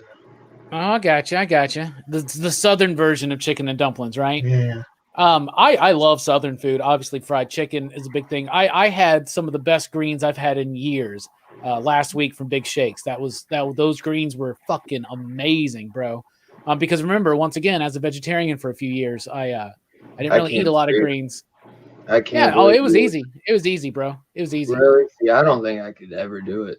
Like, there's days where, like, I'm like, man, I You could do it, Dylan. Thinking about meat and stuff and how it's made. Sometimes I think like, oh man, why do I even eat? But I need it, man. Because honestly, man, I would starve, man. I would starve because there's no way I'd ever get to eat for real. I'd be living on salad. I'd have to just buy bags of salad every day. Oh, and then when you become vegetarian, you actually have to learn some things. You have to think about what to do. So it's more beans and rice than you would think. And at the time I was going to the gym a lot and doing weightlifting and stuff like that. And so I learned the right combination of beans and cheese and proteins and all kinds of stuff to I said beans and cheese, beans and rice and all kinds of things like that. So, yeah. But I'm no longer a vegetarian, nor am I a gym rat right now. So why were you a vegetarian? Because you were a gym rat? Or because first of all, the girl I was dating at the time, she had made the decision to cut out mammals in her diet, and that started getting me thinking. We started watching some documentaries about the food production, and that was kind of a big thing there. I'm not against killing animals for food, 100%, and I'm not even against the mass consumption of meat or anything like that. I'm not one of those kind of people. But one of the things I do like to do in my life, Dylan, is I like to pick things that are ingrained as part of routine or your personality and then just change them overnight. Like becoming a vegetarian. And when I became a vegetarian, I actually went vegan for an entire week and also didn't have sugar for an entire week. And I was like, well, I'm not going to be a vegan. I'll tell you that right now. I was like, I'm not going to do that. But the first thing I remember you dropping was pork. Yeah, I dropped out pork anymore. I dropped out pork years and years ago. I didn't eat pork for years, and then I introduced it back, and then I got rid of it again. So I do these things to test myself. It's literally why I'm a Spawn fan right now. Is because I hated Spawn and I picked something and there are other things in my life that I'll do like this, but I think it's a beneficial thing to do to train your will and to learn that you are not your circumstances or your decisions. You are something else inside and you're a lot more flexible and durable than you think. I don't know. It seems silly, but I like that. It's called a paradigm shift, and you can literally even Like I've even done it recently with some of my political leanings, and you just kind of think of something that you like really hold firm to, and then you change it just overnight, and then you learn to kind of let go a lot more. Does that make sense? No. Yeah. Okay. No. Well, I like it though, because I know some weak-minded motherfuckers, man. Like seriously, I knew a lot of people who ended up getting addicted to, you know, heroin and stuff, man, and they be like fucking crying and shit, bro. Which I'm sure that shit is brutal as hell, but I mean, they get addicted to drugs because they're weak-minded first off, and I don't know, man. Like it's rough, man. Well, they get addicted to drugs because we're all trying to fill some kind of hole we have inside, Hell some yeah. kind of Shit, void I've of had acceptance or love or trouble whatever. myself. What's that?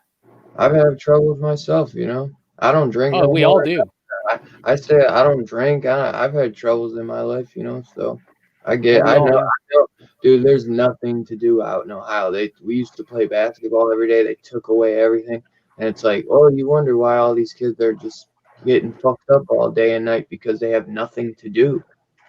Yeah, have you ever been down to Gurney County? Not me. You know what I'm talking about though. It's like it's south of Cleveland and east of Columbus. There's nothing to do. It's just like a mining town. Really? Yeah, I got a friend that's from there. No, I never heard of it. That's weird. I might be saying it wrong, but like there's nothing to do there, and it's one of those things too where it's just like don't like meth is such a problem up there. Like, Oh yeah. Like, leave your car, like don't leave anything in your car. Get everything out, and because if you do, it's going to be the windows busted out and it's gone. And it doesn't matter. It doesn't matter what it is. If it's got any $5 worth of value, it's gone. Speaking of meth, what's your favorite cuisine, Mike? So we can finish this topic. So we get another question then. I was going to go with Jamaican. Oh, nice. Dog's tail, the jerk chicken, the beef patties. Like we got a couple places here that are really good. It's got the use of the spice, and it's not like the heat spice. It's a great like a flavorful spice. They also have the heat.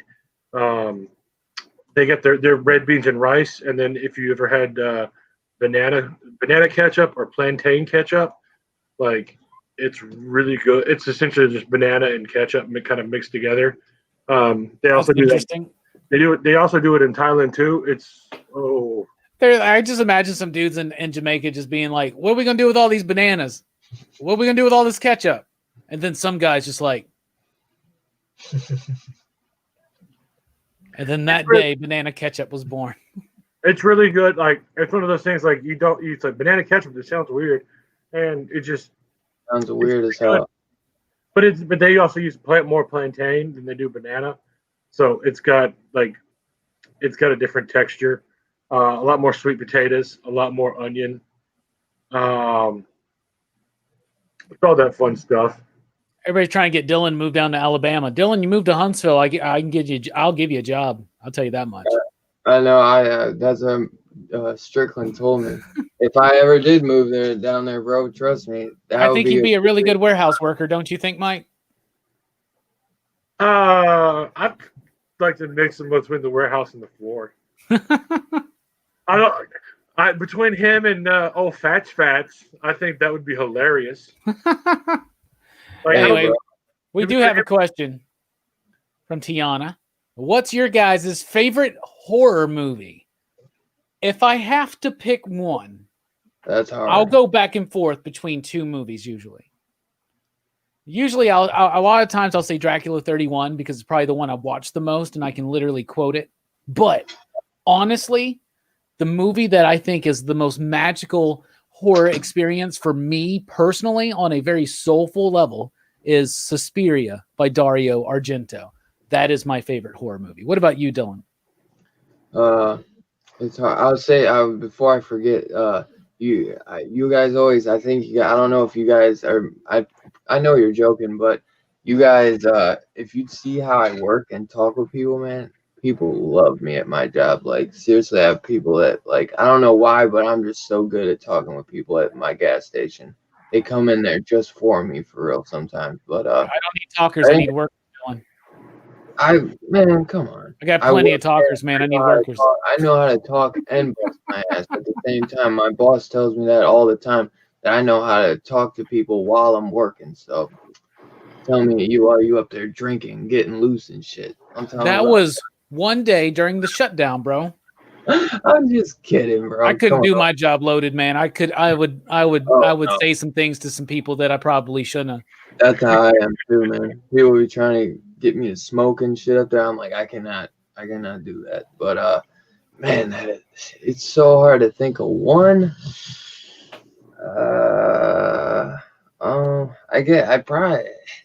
It's a cop out, honestly. I guess maybe like The Thing or Halloween. It's so hard, man. Like it would change. It like changes daily, honestly. Yeah. But I guess maybe probably more like Halloween because I'm such a big Michael Myers fan, honestly. But then I love. It's hard. I'll go Halloween or The Thing. I've never seen Dylan be put through such a torturous situation than having to decide and peg down his favorite horror film. Dude, it's hard. You're like tearing. There's like a leprechaun down there just twisting a knife in him. He's like, he's like, John Carpenter's gonna call him up. He's afraid Carpenter's gonna call him up and be like, you picked the wrong one, asshole. You're supposed to fucking pick Christine, you dumb son of a bitch. What about you, Brooks? Can you nail down a favorite? Yeah, I'd probably say Alien is my favorite. Not because like it's kind of like there's two big fears in it. Like one being the alien itself, but the other one being like the idea of being trapped in outer space. Yeah. Like you're on the ship and there's this thing that can kill you. And like you have no way out. It's like all that's out there is fucking space. So yeah, like Alien's one of those horror movies that kind of gets to me. Alien's a great one, man. Great one. What about you, Mike? It's gonna be somewhere in between The Witch, It Follows, and Hereditary. It's a kind of a rotation of those. It's A24, so all three films I have yet to see, actually. So I love that. I love every time I think of The Witch, I just be like, I'll be saying it for like a couple minutes straight to myself. I'll be like, The Witch. It literally too says it like almost on the cover. It looks like two V's. It's got the double V for the W. Yeah. Yep. Stefan said 28 Days Later is his favorite. Man, that was a good. Dude, I remember watching that a lot when I was younger. That's a good one. That is my favorite non-Romero zombie film, even more so than Fulci Zombie. Like I love 28 Days Later. That is a masterful film, and it was one of the first wide releases, majorly popular, and definitely I think the first successful film, successful film that was shot on DV. I know that other films had been experimented on with things like that, and then other films were filmed with like VHS and shit, right? Like wasn't like Blair Witch filmed on VHS? Was that actually film or was it DV? I don't know, but 28 Days Later was filmed digital, and you can tell, but it adds to this real rawness to it, And 28 Days Later is the reason why I never owned a Walking Dead #1. You know that? Really? Because Walking Dead #1 wakes up with Rick waking up in the hospital, and right, and so I read issue #1, and I went, "This is just like 28 Days Later," and I put it back on the shelf. I'm serious as shit. Man, as soon as I saw that too, I've always thought, I'm like, man, they are just totally ripping 28 Days. Yeah, and then they never really quite hit. The 28 Days Later is great. Now I really don't like 28 Weeks Later, but I do like the opening of it. I like the opening, but then I hate the rest of it. I'll tell you, man, Shaun of the Dead though is freaking phenomenal too. I'm gonna have to revisit that one because that was one that I thought was okay, but I watched it like a year. I watched it like a year after the fact or something. And being a big Romero fan, everybody kept telling me you have to watch it, you have to watch it, and I thought it was okay. But at that time, I was very snotty and snobby about my level of horror. Like I liked my horror to be intense, and I liked it to be thematic, and I liked it to be in your face. And that still is very prevalent in my life. Like those are like, obviously you guys can tell throughout this If horror you fest, don't like those are the kind Return of of things the I like. Living Dead, I don't think you would like it because it seems more to me like English modern Return of the Living Dead in a way. Because it's just, besides, because I can't think of a comedic zombie film before Return of the Living Dead or after Shaun, in between, you know, Shaun of the Dead. I think I said that completely wrong, but between Return of the Living Dead and Shaun of the Dead, I don't think there's ever really been a comedic zombie horror film. But yeah, fun one. you're probably right about that. I love all those. There's the Hot Fuzz, and then there's World's End. That's See, I kind of never like saw the World's End. trilogy. I've seen Hot Fuzz. I thought Hot Fuzz was okay. Like it was the same type thing. I thought it was okay. Yeah, those films are hilarious, man. They are. I'm trying to say at the time I thought they were okay. Maybe that's why I'm saying I think I need to revisit those because those are Edgar Wright films, right? Those are yeah.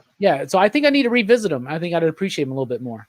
I remember Edgar Wright was attached to do Ant-Man, and for years, man, I was so hyped for that, and then he got thrown off the project. That's one of the reasons I don't like Ant-Man's because you can feel the ghost of his presence. Like you can feel the spiritual essence of Donald Pleasance in 2018's Halloween, right? Right, Brooks? He's totally poltergeist in 2018. We got some more people talking about. Didn't he? Yeah, he did Scott Pilgrim. That's a good ass movie. That's a great movie. Yeah, great. Sam Fett says his favorite horror film is the original Dracula, then Friday the 13th series. Hell yeah, I bet Sam's excited for 2 weeks from now then. Yeah, Chad, you know, I can't watch them all. And in the last few years, I've really fallen behind on movies. James says best horror movie, Ghostbusters. Fable's like Dylan, he can't figure it out. He's getting twisted. The knife is being twisted. Sean is hilarious. Zombieland's a great zombie comedy. I never saw the second one. I never saw the second one. Fable says a favorite of mine that not a lot of people talk about is Night of the Demons. Is that the one with Billy Zane? Is that the one with Billy Zane? No. Okay.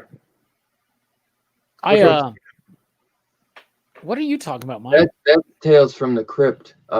Demon Night. Yeah, I think that's a Tales from the Crypt movie that has Demon Night. Okay. No, Night of the Demons from the 80s. I actually showed off my newly acquired Blu-ray of it last night on Show and Tell. Oh yeah, I was gonna say that was funny that he mentioned that too, because I was actually just watching Night of the Demons before the stream. I love that movie, man. Love that movie, so good. Night of the Creeps is another one me and Fable really love. Hey, I got that one too, man. I love that film. That's Fred Decker. Yeah. Yeah, and Night of the Comet, like there's like a trilogy of Night of the films in the 80s. It's Night of the Comet, Night of the Demons, and Night of the Creeps. All three of those are really great. Phenomenal. Night of the Comet though is like PG-13, which is the only bummer. I wish it had more gore and stuff. Yeah. But it's a phenomenal movie. Really good movie. Perfect teen movie, honestly. Yeah. Yeah, Tis. I watched that like the beginning of October, man. I love that movie. I challenge one of you in the chat to give us another question because we've had some good questions. I've had some good conversation because of it. I'm sorry, Dylan, I interrupted you. Oh, you're good. You're good. I know I'm good, but I did interrupt you. Y'all, I'm so excited about my chili, man. Jesus. Dude, I know you got me excited. My chili's not even fresh. It's like I'll mail you some, bro. I'll put it in a box and ship it up there. Yeah. Oh man. Sounds good too. Somebody at your house is gonna be like, "What the hell is this? It's packaged to them. It's gonna be just like fucking leaky, moldy, nasty." You could ship chili. You could freeze it, right, and put it with some dry ice, I guess. Yeah, you got to ship it within 2 days, though. That's how that other sauce came. It came shipped in a container. Really? Yeah, but you have to freeze it, and then you have like 2 days to get it to you. So if it gets you the third day, it could spoil.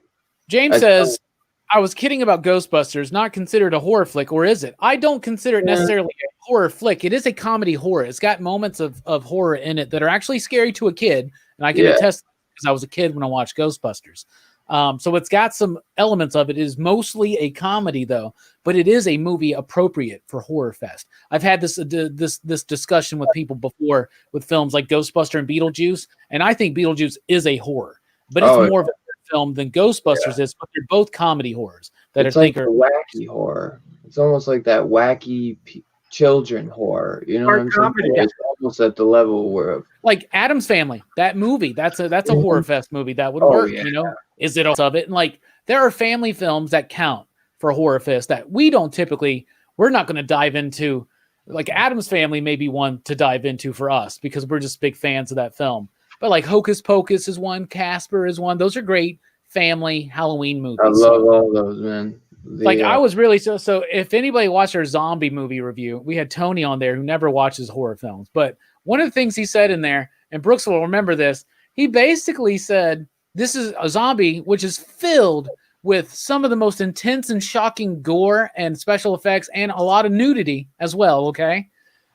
He said this is a great one to play for the 9 and 10-year-olds during Halloween, didn't he, Brooks? Yeah. And all three of us were like, what? He's like, yeah, but it's cheesy. This dude was so scared of that movie, man. Let me tell you. Man, that's too funny. Too funny. Fright Night's a great one. I love Fright Night. I noticed it was on Amazon Prime today. I got it playing in the background right now. That's so funny. Fright Night? Yes, I swear to God, it's playing right now. And you know it's funny, I got I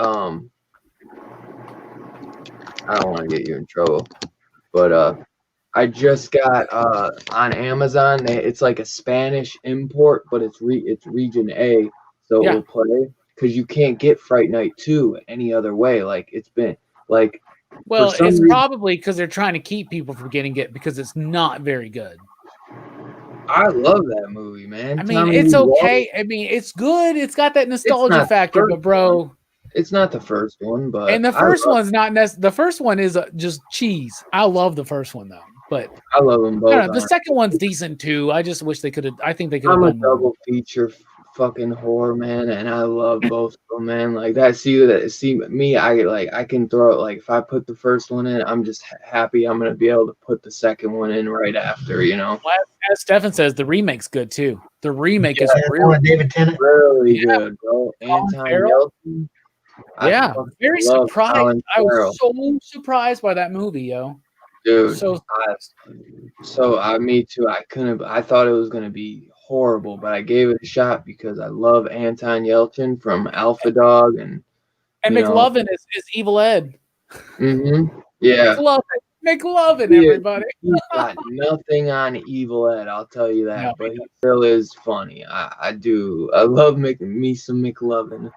I love the setting that they do it in like Vegas, right? It's in Vegas, so they're in the desert and this is suburb, and you can just see it's out there in the open, and I really, really like the setting of that film. I think it really worked. Me too. I never saw that. It got a sequel, but I've never seen it. Yeah, I never saw that one either. I'm sure it's garbage. We have a question from Sam. Sam says, a bit off subject. Everything's on subject here at PCP. But as someone who has been buying comics since the 70s, I've never gotten into X-Men. I know it's Brooks's favorite. Tell me why. Sell it to me. Brooks, Sam wants you to sell him X-Men, and he's been collecting since the 70s. Good luck. Well, for me, like I got into X-Men just because of the cartoon. You know, I was a kid, I liked the cartoon, and then I just started reading the comics, and then that led into other comics. And so X-Men was my gateway into comics. That's why it's that's why it's important to me. But the X-Men books have always been good because they're constantly evolving.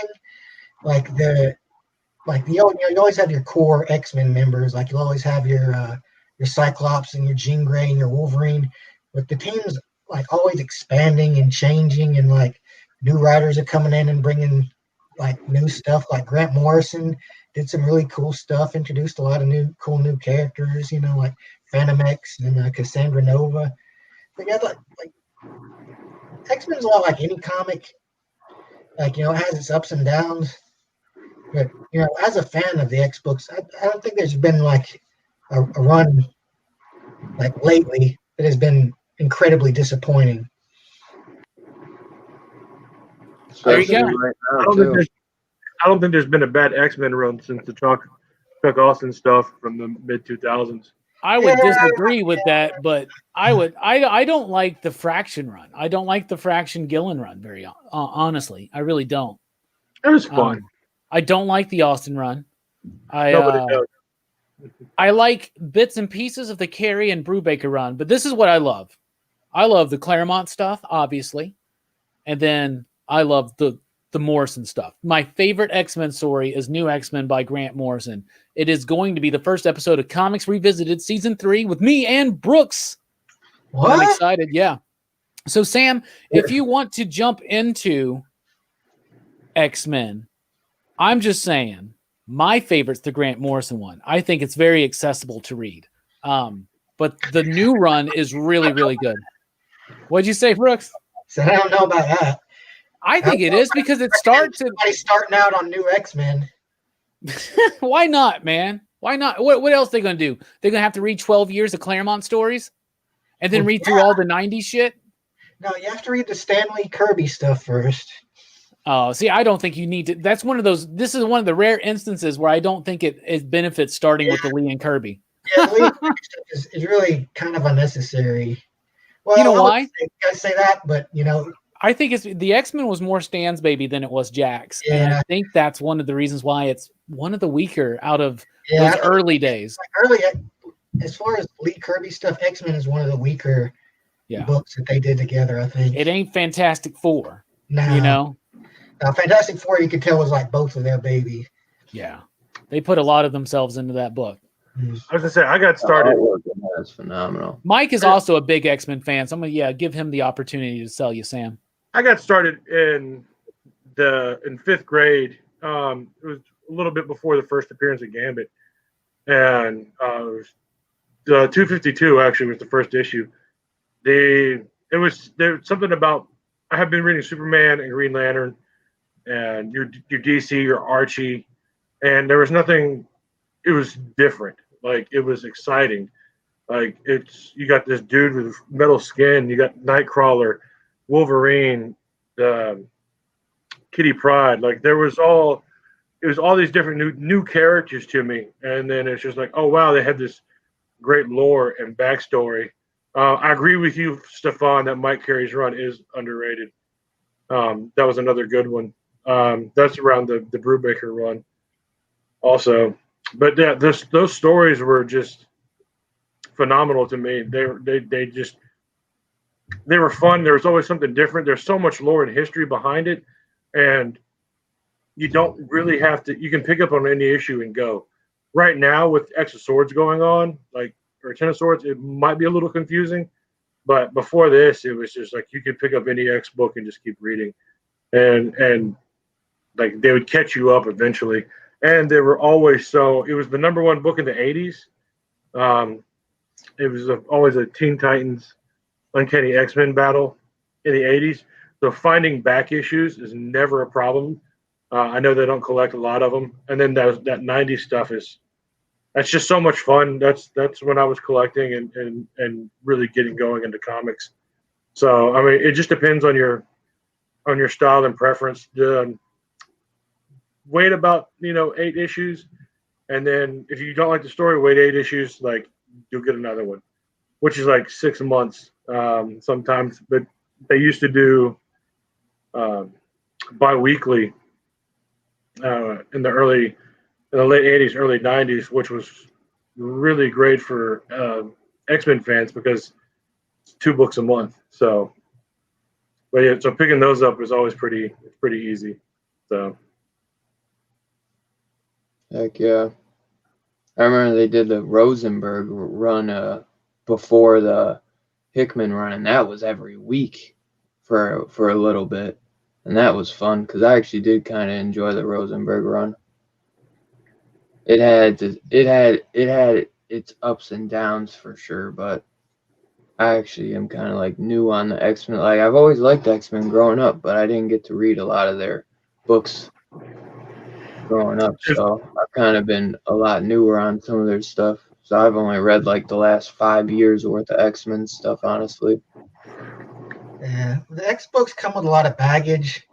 Yeah. Which is, but that's kind of like any long-running comic book series, Yeah. But I think, like, starting at somebody's run, usually on an X book, you'll be all right. Like, it doesn't, Yeah. you don't have to know too much history to get into the X-Men. They might do those nods and stuff to the old stuff, but usually you're able like to, references, but yeah. not like necessarily have to know. Chad wants to know what the hell happened to talking about horror movies. Somebody throw out a horror movie question. We'll answer it. But yeah, I always Otherwise, I'll ask Brooks to come up with a question, and he'll think about it for 20 minutes. And then you'll just dip out for the whole thing. Like, I had to go check on my chili, man. Come up with a question last night, and then like immediately once I did, he just dips out. Because you asked about favorite Castlevania game. You could have at least pretended to care. All I've played is 1, 2, and 3. Like, I don't dip out when you start talking about Power Rangers. I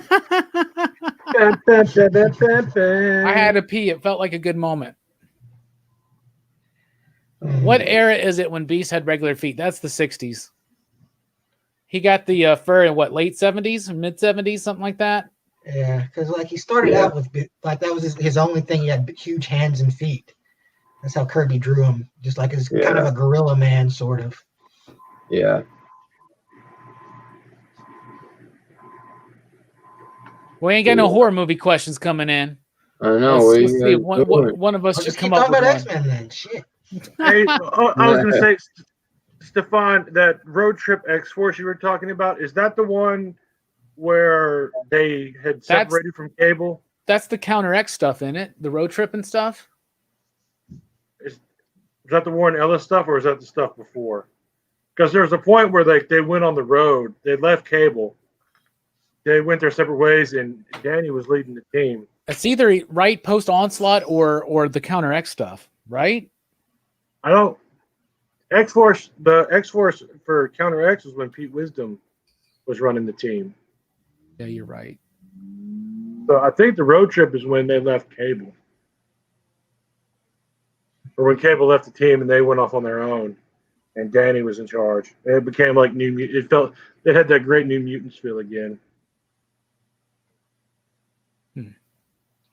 Yeah, I was in X-Force around that time. I kind of remember like bits of it. Like I remember Mimic was on the team for a while.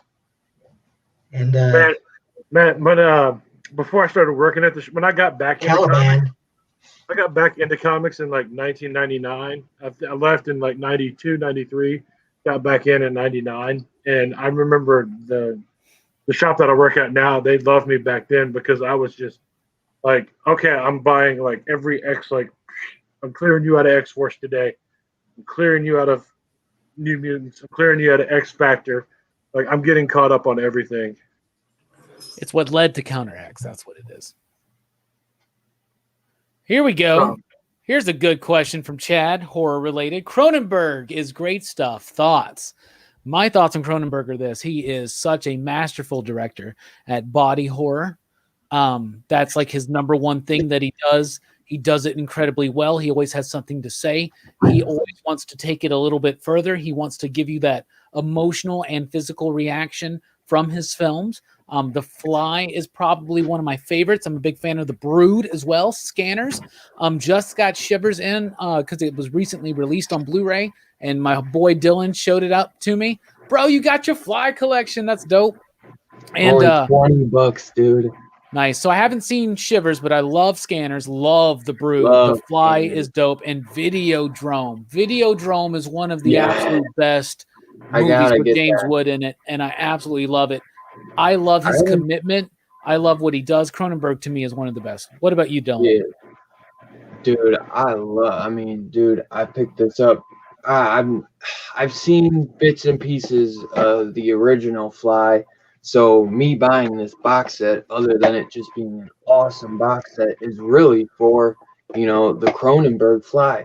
Luckily, it was only $40 on this website, and I had like a $20 coupon. So I only paid $20, and usually it's like $60 to $70. So $40, I was already sold on it, and then the $20 off, I was like, dude, this is, you know, a steal, literally. And I love The Fly too as well. It was written by Mick. The screenplay is done by Mick Garris, so that's a must. So now all I gotta get is the Amityville Horror box set, and I'll be set. But man, I've never seen The Brood. I actually, funny talking about Cronenberg, I want to watch his remake of Invasion of the Body Snatchers. Probably I might watch it tonight. I love video drone. Phenomenal. Scanners is just like you said, man. He's so well at doing like body horror. Like he's the king of body horror, in my opinion. And it's beyond because when you think of body horror, you usually think of just like gross stuff. And that's what Cronenberg gets associated with. Even the Rick and Morty episode where they call those creatures the Cronenbergs. Yeah, right? yeah. And but it's Cronenbergs just walking around. It's a true body horror where it's like about the betrayal of your body. And a lot of people read a subtext about the AIDS epidemic in The Fly, you know, and things like that, and sexually transmitted diseases and stuff. So I mean, it's not intentional by Cronenberg. He said that, but I think he's trying to do more about like the metamorphosis of a relationship too, because he's also telling you about the story of their relationship. But you know, it is something that's in there like that. It's body horror, but it's just not about doing gross things to the body, which a lot of body horror can be, and that's fine. But he really gets into the psychological element of the body betraying itself, which I love. Well, before I ask, I was gonna say, he's one of the few directors where like he builds up to a lot of his body horror too. It's not like where, you know, he just doesn't. Sometimes he'll tease you with something like the head blowing up in Scanners, and then like he gives you a phenomenal script and a really good story, like really just good storytelling, and then he throws amazing horror effects at you. He is one of the best, man. I was gonna say, you said The Brood is your favorite, because now I might have to check that out tonight. I think my favorite might be Videodrome or The Fly, but I love The Brood. Like The Brood is really strong. I've never seen it. It's a fucked up one, man. But it's just fucked up, but I like it a lot. I really, really do. I probably what do you think of his Invasion of the Body Snatchers? I think it's all right. I don't think it's his strongest work, to be honest with you. But I really love the original. So I appreciate what Cronenberg did, but I really hold on to that original because it had this sense of like suspense and fear and not fear. It's the same thing the original Invasion of the Body Snatchers gives you the same kind of vibe like John Carpenter's The Thing, where it's a distrust of your fellow man, almost in a way, and the fear of an invasionary force within or whatever. Brooks, are you familiar with Cronenberg's work? A bit. Like I'm not like too terribly familiar with him. I have seen The Fly, but I saw it on TV back in the day, so like it was probably edited down pretty much. But I remember like it having some pretty gross stuff. That was I liked it. Like, but I didn't really think back then much about how TV edits and stuff like that worked. And but that's probably like offhand the only movie I can think of his that I've actually seen is The Fly. We should do a Cronenberg poll at some point, I think. Yeah, man. Fable brings up History of Violence, which I totally forgot to mention, but we did mention it last night when somebody asked us our favorite comic book movies, right? And we mentioned History of Violence. But yeah, that's a Cronenberg film. I usually forget it is because it doesn't have a bunch of gross stuff. Yeah, that's a Cronenberg film, bro. That's the one with Aragorn. The guy who plays Aragorn. Yeah. Viggo Mortensen. It's based on a comic too. So I used to have that on DVD too. I didn't know that was Cronenberg. It's a good movie, man. It's really intense. Yeah, it is. I haven't seen it in years though. What about you, Mike? You got a Cronenberg favorite? You familiar with his films? I'm going through his IMDb just to see what I can remember. But I have to say. Didn't he do Eastern Promises too? Yeah, he did that too. Yeah, man. Which I never realized that was him. But I'm like Brooks. I remember watching The Fly on Fox when I was a kid and it being edited. And then I remember my dad, like, it was one of those, like, if I got to watch a movie on Fox and we had to do something, I couldn't finish it. we'd always go rent it. So like I got to watch Jaws that way. But I was watching The Fly, and we went and rented The Fly, and so he's just like, all right, here's your movie, have fun. So I'm watching it by myself, and it's just like this is not what this is not what I remember watching. So it's a lot more graphic than what they air on TV. So it kind of got me there for a minute. So I want to say I saw The Dead Zone, but I cannot. Dead Zone, that's right. That's Cronenberg too? Shit. Yeah. Dude, I tell you, What was his Invasion of the Body Snatchers called? It's just called Body Snatchers, isn't it? It's called Invasion of the Body Snatchers. Yeah, it's just same thing. I tell you, I didn't know. I forgot. I always forget Jeff Goldblum's in that too. But dude, The Fly is Goldblum. Did he just write that because he didn't direct it? Really? Yeah. I swear he did. Maybe I'm wrong. I'm not seeing Invasion of the Body Snatchers on here. That's why I was curious about. His other one, Naked Lunch. Did y'all ever see that Oh, one? I guess you're right. It says Yes. Philip Kaufman. Maybe he was a producer? You know the 78 one? Yeah.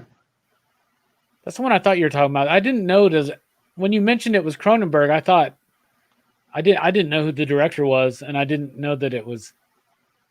Maybe I don't know why I'm thinking that. I swear, son.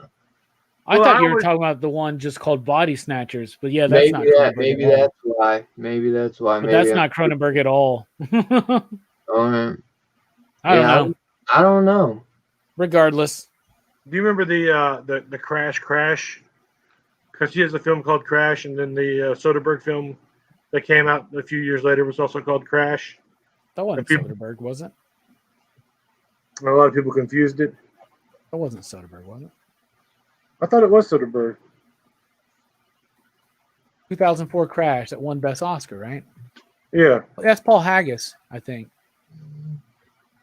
Yeah, it's Paul Haggis. Yeah. It's got a lot of the people that Rabid.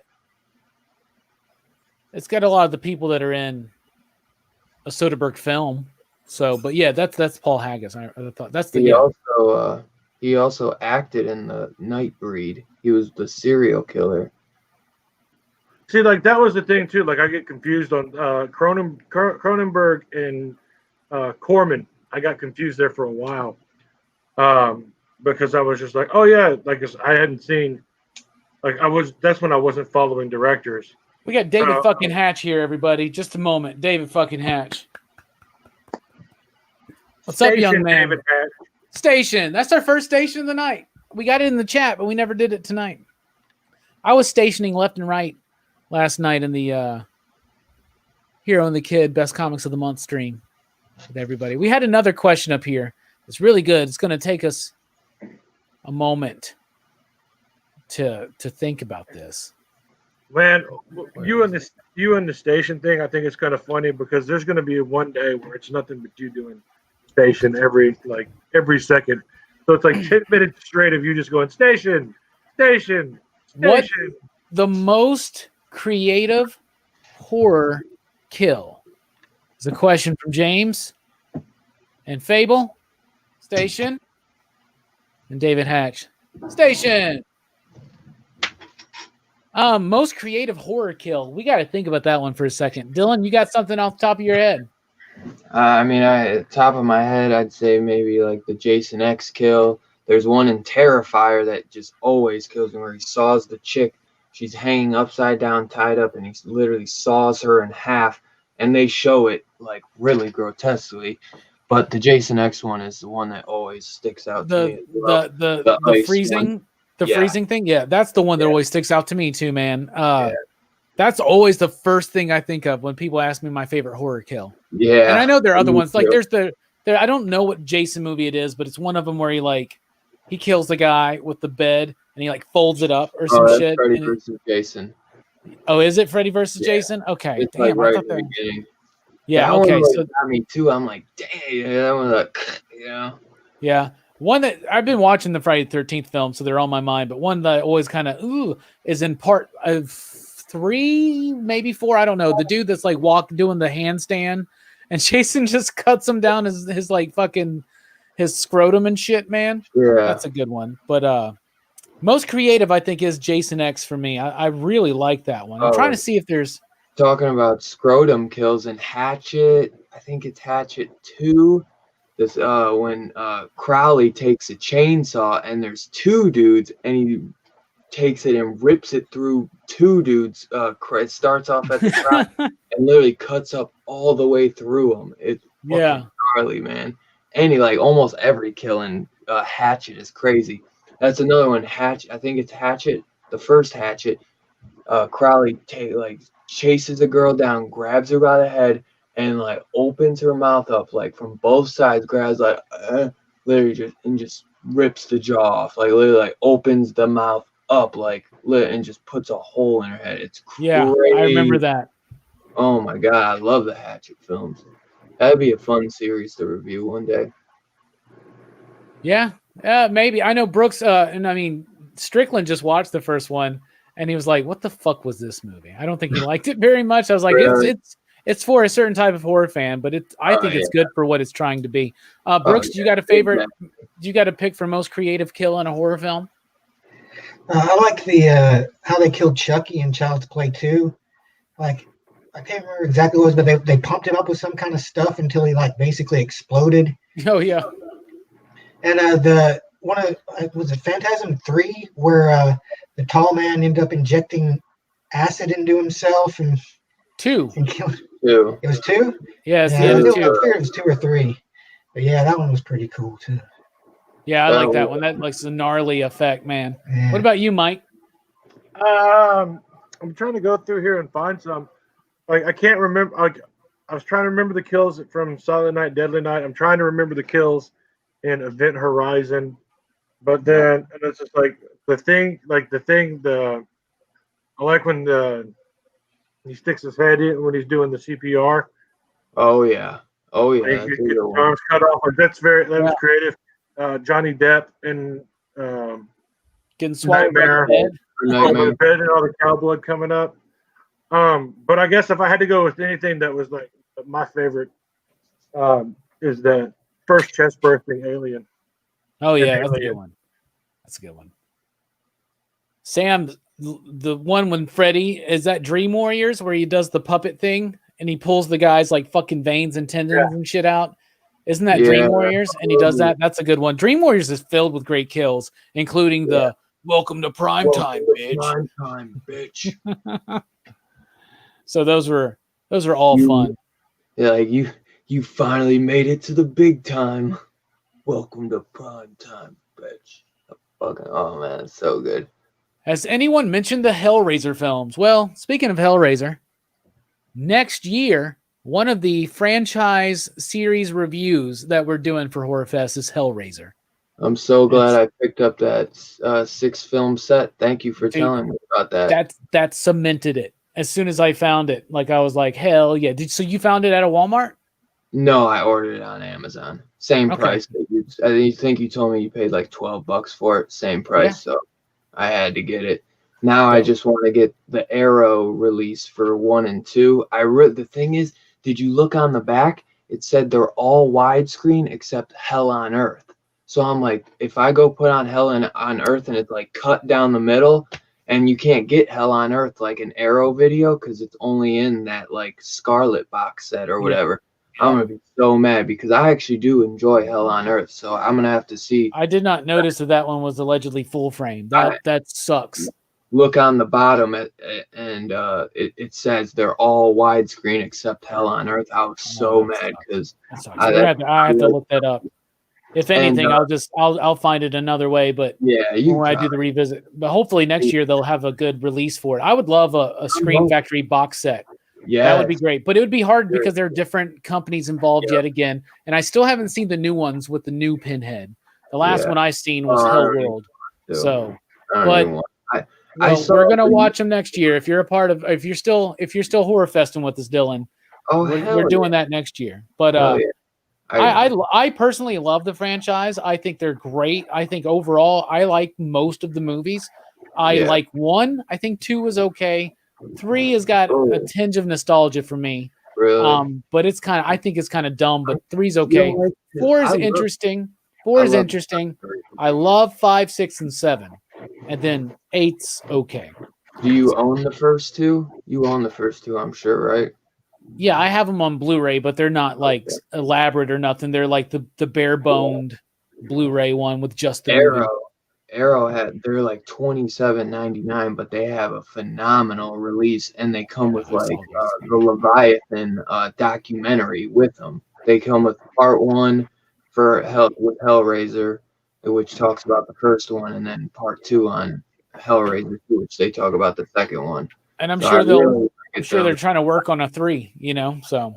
Yeah, I hope that, because you can get all 3, but I think it's like region B or something. Yeah, it is. You and then the Scarlet box set, but it doesn't, it kind of comes in like folded. It kind of comes in like little packet things. It's not really as good. And I like the cases better than like the little, they're kind of like little pamphlet things, almost like little cardboard boxes, and you open them up. I can't explain it. What about you, Brooks? Do you have any thoughts on the Hellraiser franchise? Have you ever watched any of them? I've never seen them. Okay. I haven't seen any of the Hellraisers yet. I guess you'll watch them in 2021. I saw the most recent one they did in like 2016, and it wasn't good at all. Judgment or something. There's Judgment and Revelations. Revelations? I think it was Revelations, yeah. Yeah. What about you, Mike? You got a cool thought on the franchise? I really don't remember a lot about them because I've only seen them a handful of times. But I do remember liking 1 and 3. And I don't think I've seen 2, and I haven't seen anything after 3. So I love the first. It's 3. One of those. I'm down. I kind of crap. What is those other movies? Puppet Master. Like I kind of hold those and Puppet Master go together for me in high regard. Wow. Yeah, they're nothing alike. Yeah, I know, but they're like way different on their levels, but that's okay. Well, like I think the first time I saw Hellraiser was the same time I saw Puppet Master. Oh, really? And then I remember watching 2 and 3, and then I'm watching Hellraiser 3. And it's just like for some reason I skipped 2, and then like a guy we work with is a big Hellraiser fan, and I really want to watch him because of just what he has to say about it. So James got a question. Where is 7 with Brad Pitt on your horror radar? For me, right near the top. It is one of the best horror films out there. Now, it's more of a crime story, but it is definitely a horror film. It's got great effects. It's gruesome. It gets into you. It makes you feel. There was this trend in the 90s where horror was not being cool anymore because of the excessiveness of all the 80s stuff. People were getting tired of all the Jason, all the Freddys, all the Michael Myers. They were getting tired of all these movies, right? And so in the 90s, you had this revolution of what they called the psychological thriller. But like, make no mistake, movies like Silence of the Lambs and 7 are horror films, and 7 is one of the best horror films. David Fincher is a hell of a director. He has done 2 of my favorite movies, for sure. One being 7, the other being Fight Club. What do you think about 7? How does it rank up as far as a horror film for you, Dylan? I love it, man. It's phenomenal. It's more of a horror thriller, honestly. It's not as high on the horror list for me. It's more like it's like top 3, top 5 on the horror thriller list. It's kind of more like the Silence of the Lambs, where it has horror aspects, but it's more detective thriller. It's a phenomenal movie though, man. Phenomenal, one of the best, and you can see that they're totally trying to mimic that style in the Spiral movie, the Jigsaw that they're doing. But Brad Pitt, man, I mean, it's just iconic. What's in the box? What was it? That's a truly horrifying scene. That's like one of the most horrifying scenes of 90s horror cinema. Yeah. Like, and then just the way it starts, like when they go in, what was it? The fat guy, and just in that disgusting house, like, oh my God. It has truly horrifying stuff in it.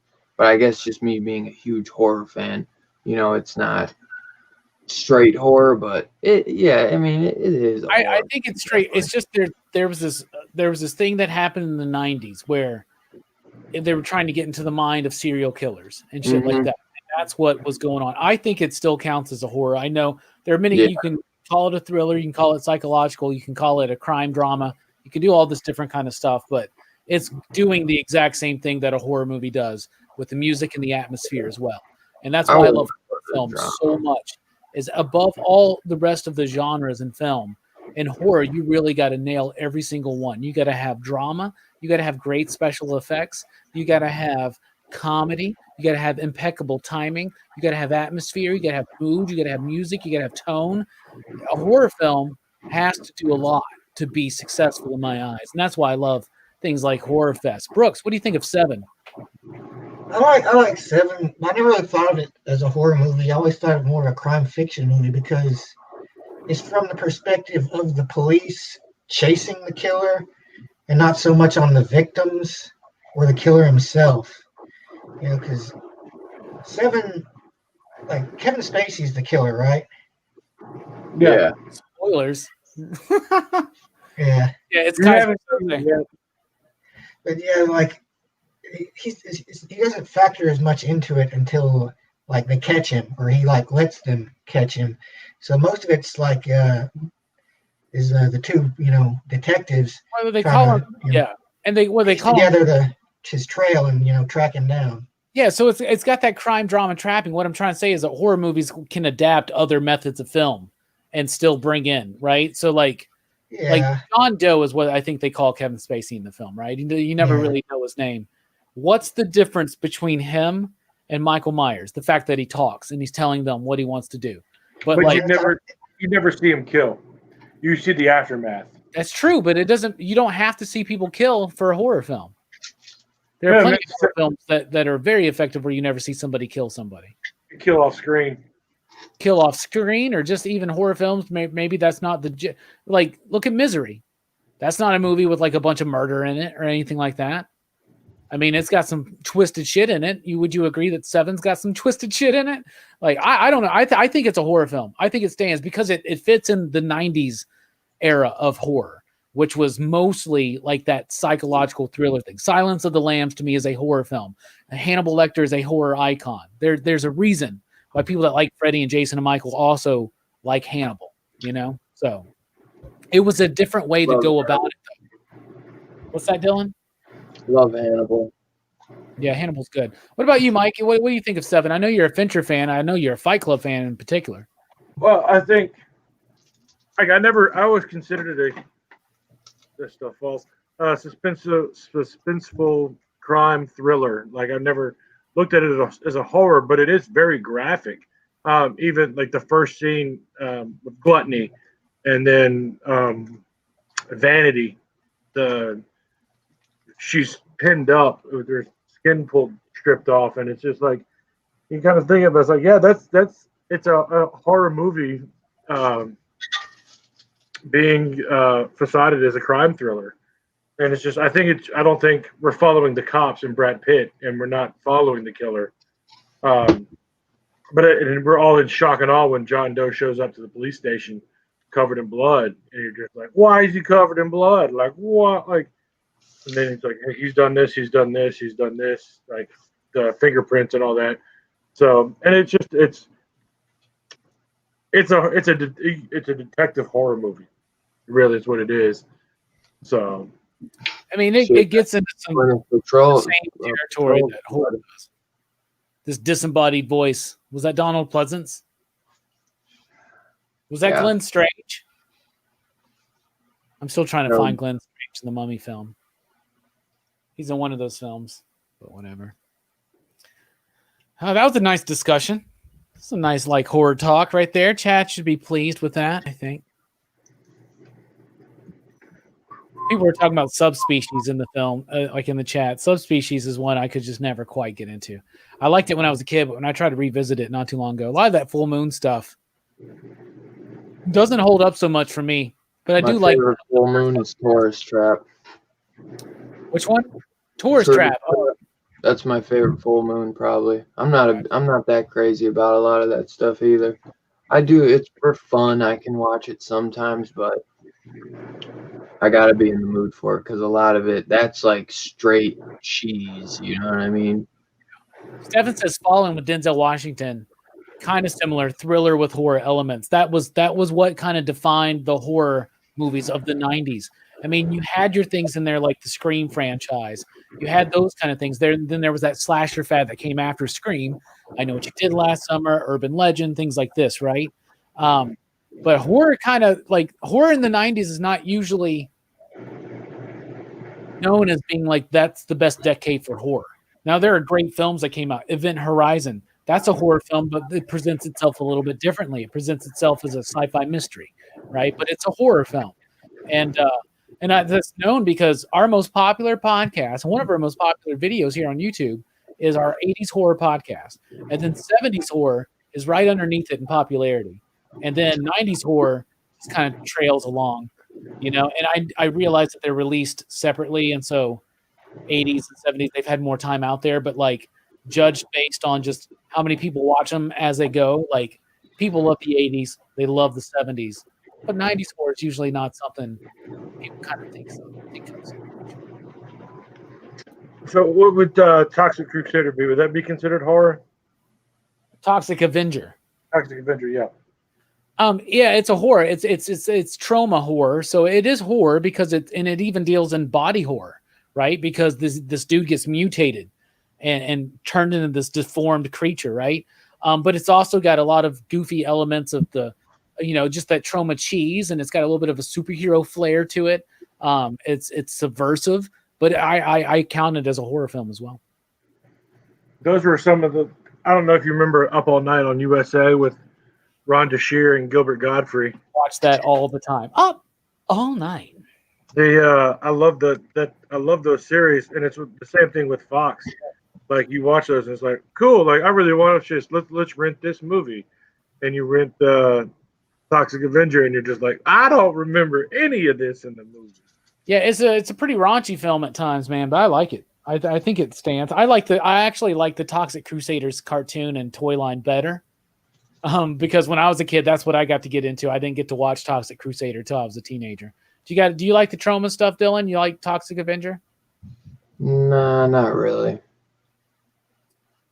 Never Man. really got into it. Like, My mom, I think, likes Toxic Avenger, but I I'm hate not trauma. really. I hate Full Moon. Fuck you. I never got into it. Carpenter or bust. And Seven's not a horror film, you asshole. Brooks, It I is. bet It is. Brooks has never seen the movie. Yeah, I've never seen the Toxic Avenger. I do remember the Toxic Crusaders cartoon, though. Hell yeah, you remember the toy line? Yep. Oh man, I got a Toxie. I want to get the rest, man. I want to build that collection. I really, really do.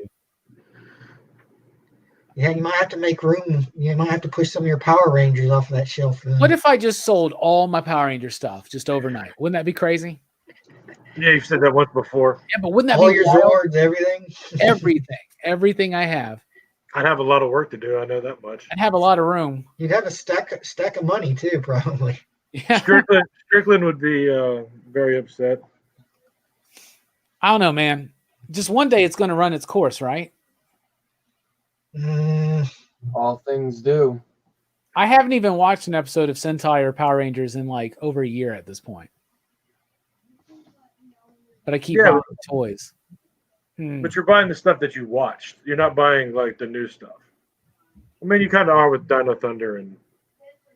No, I watched those Sentais. I watched Courager. Yeah. I watched that. Like, I'm way behind on Sentai. I need to get caught back up. Here's the problem, though. One of the reasons why I think I subconsciously stopped watching so much Sentai, because I used to watch it like 4 episodes a night, right? And that's the only way to really plow through them. But and I watched a lot of old school stuff too. But when you watch it, I immediately want to go buy the toys. Like, it is such a great show at selling fucking toys, man.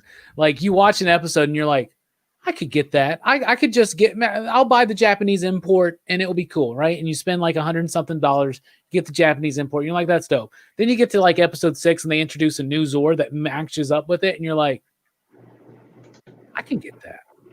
And you know what the gist is. You wind up having to buy 20 fucking toys to make one giant thing. And then the next year it starts all over again. It's the biggest toy fucking trap there is, man. It's crazy. It never fucking stops.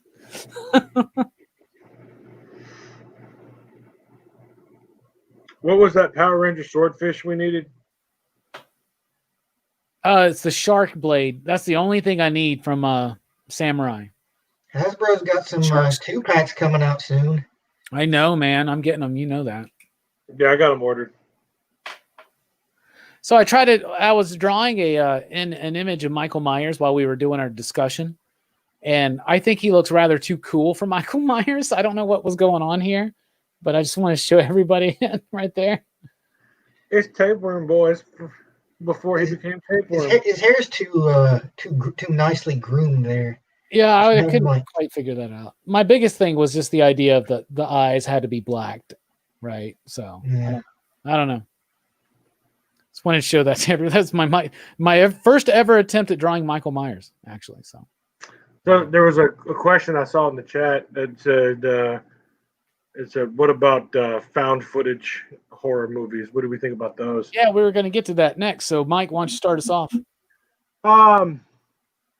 What were the found footage horror movies? Because the only one that I saw, Paranormal Activity, Blair Witch. Blair Witch is the only one that I saw. There's an exorcism one. I don't remember which one it is, but there's a found footage exorcism one.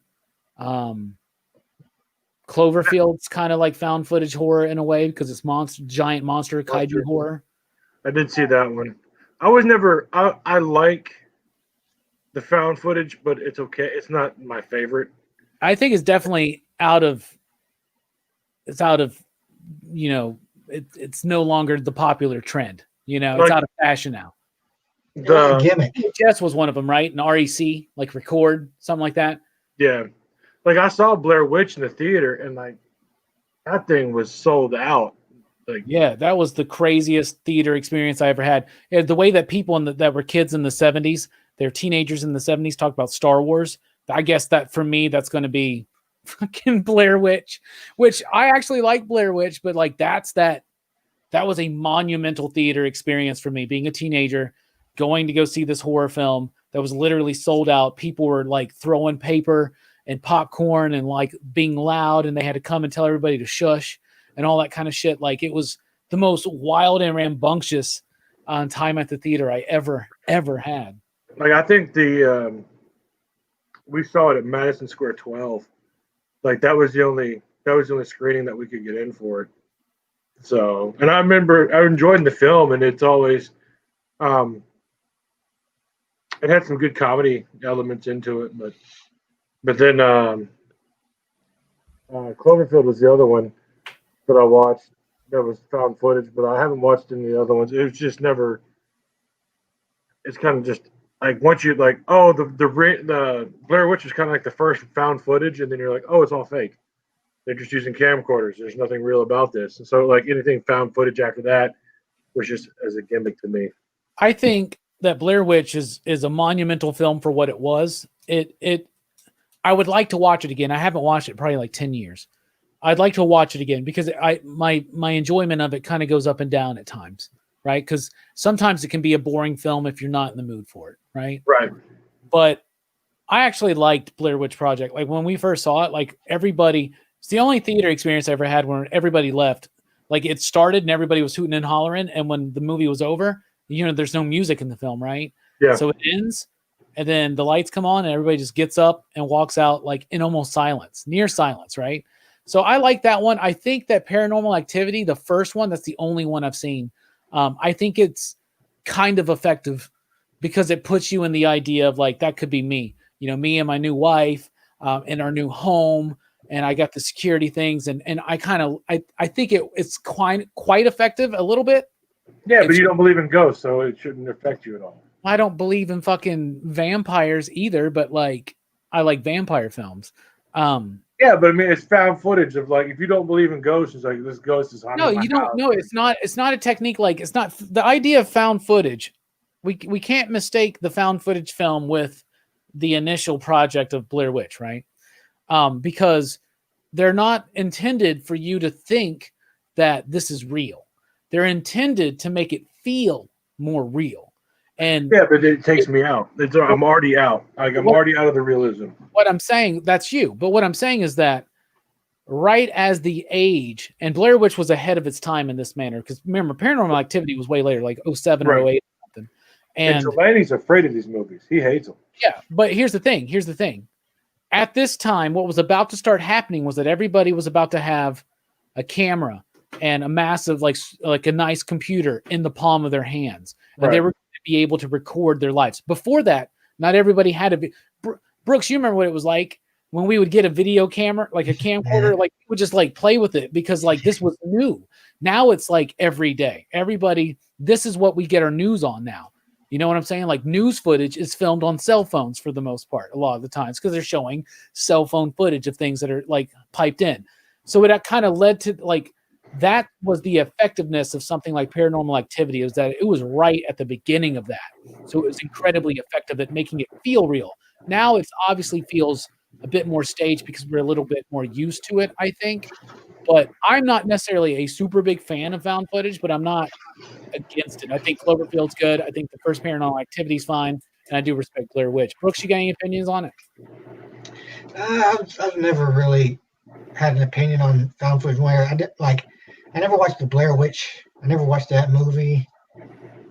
I did watch Paranormal Activity. That's the only one I could think of that I've seen, and I thought that movie was pretty good. I mean, I don't think the found footage aspect of it really, affected my enjoyment of the movie at all, really, for the most part. For me, it was always just kind of like, just a gimmick. Like if someone relies too heavily on a gimmick and not, instead of telling a compelling story, like, the movie's not going to work. Yeah. You can, use found footage and tell a good story and, have a good movie. Absolutely. BJ's got a question. What is your favorite horror comic books? Brooks, why don't you start with that one? I never read horror comics, but I did read some. I have read like a few here and there, like Tales from the Crypt was one. I've read like some issues of that. Like Vault of Horror, I think they had some like trades of that up at the library. Yeah, I used to get a lot of my comics from the library. Like, they had the collected trades and stuff. They have like the Marvel Masterworks and all that kind of stuff up there. Hell yeah. Me, I go with Hellboy every single time. I know you read Hellboy. Hellboy is my favorite. The artwork alone, the atmosphere it provides, such a great film. I mean, such a great comic book, especially if you like the Universal classic films. There's a lot of tributes and nods, and just the way it's kind of lit, if you want to call it that way. It just reminds me of that. Hellboy is by far my favorite. What about you, Mike? Oh man, Hellboy! I had to pull up my. His name is Hellboy. Let me tell you about this little man I know. His name is Hellboy.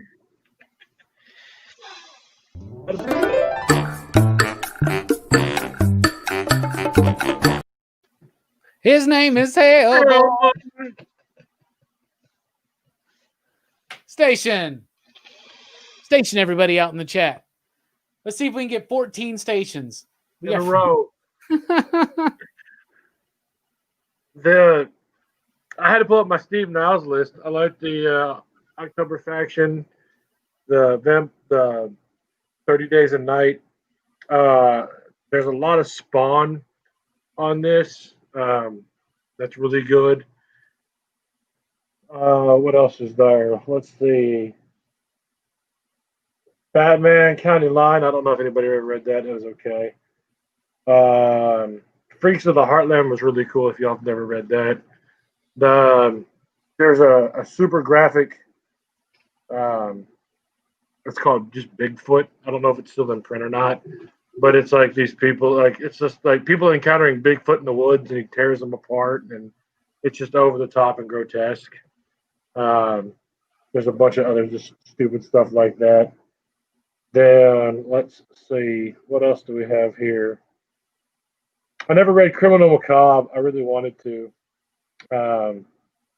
Tales from the Crypt is one of my favorites, and Vault of Horror I have more Balls of Horror than I do Tales from the Crypt. I don't know if you ever read those or not, Brooks. They did. I've read a few. They're fun. They're I like those short stories that end up going like the horror way, kind of like an anthology. yeah. They I'm kind of excited to see Haha. I don't know. I tried to say it before Robbie started going station crazy, which he's about to do it again. Ha. But the Milkman Murders. I don't know if you guys remember those or not. That was one of my favorite horror series from Dark Horse. Well, Red Mother was a good horror comic I read too, pretty recently.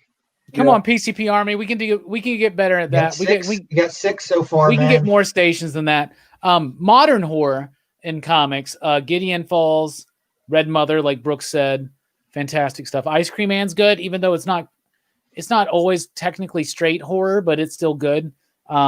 It gets a bit psychological thriller at times, but no, it's a good one. I hope Haha goes into that realm, but I think it's going to be able to go.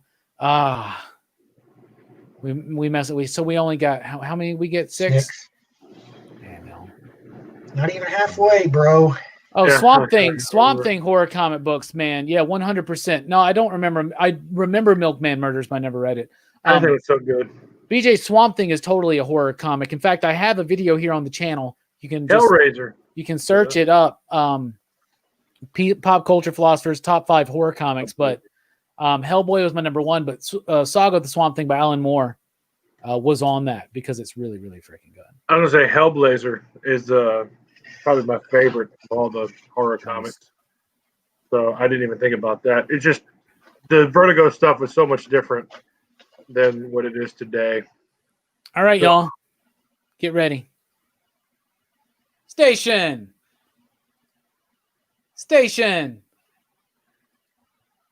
You guys want to join in? Station. I might join in your No, weird it's all talk. you. Station. It's all you, dog. Station. What about comedy horror like Abbott and Costello Meet Frankenstein? I love Abbott and Costello Meet Frankenstein as well as Abbott and Costello Meet literally anything. I have DVD sets over there. I don't have the complete thing. I still have 2 things to get, 2 sets to get the complete Universal collection or whatever.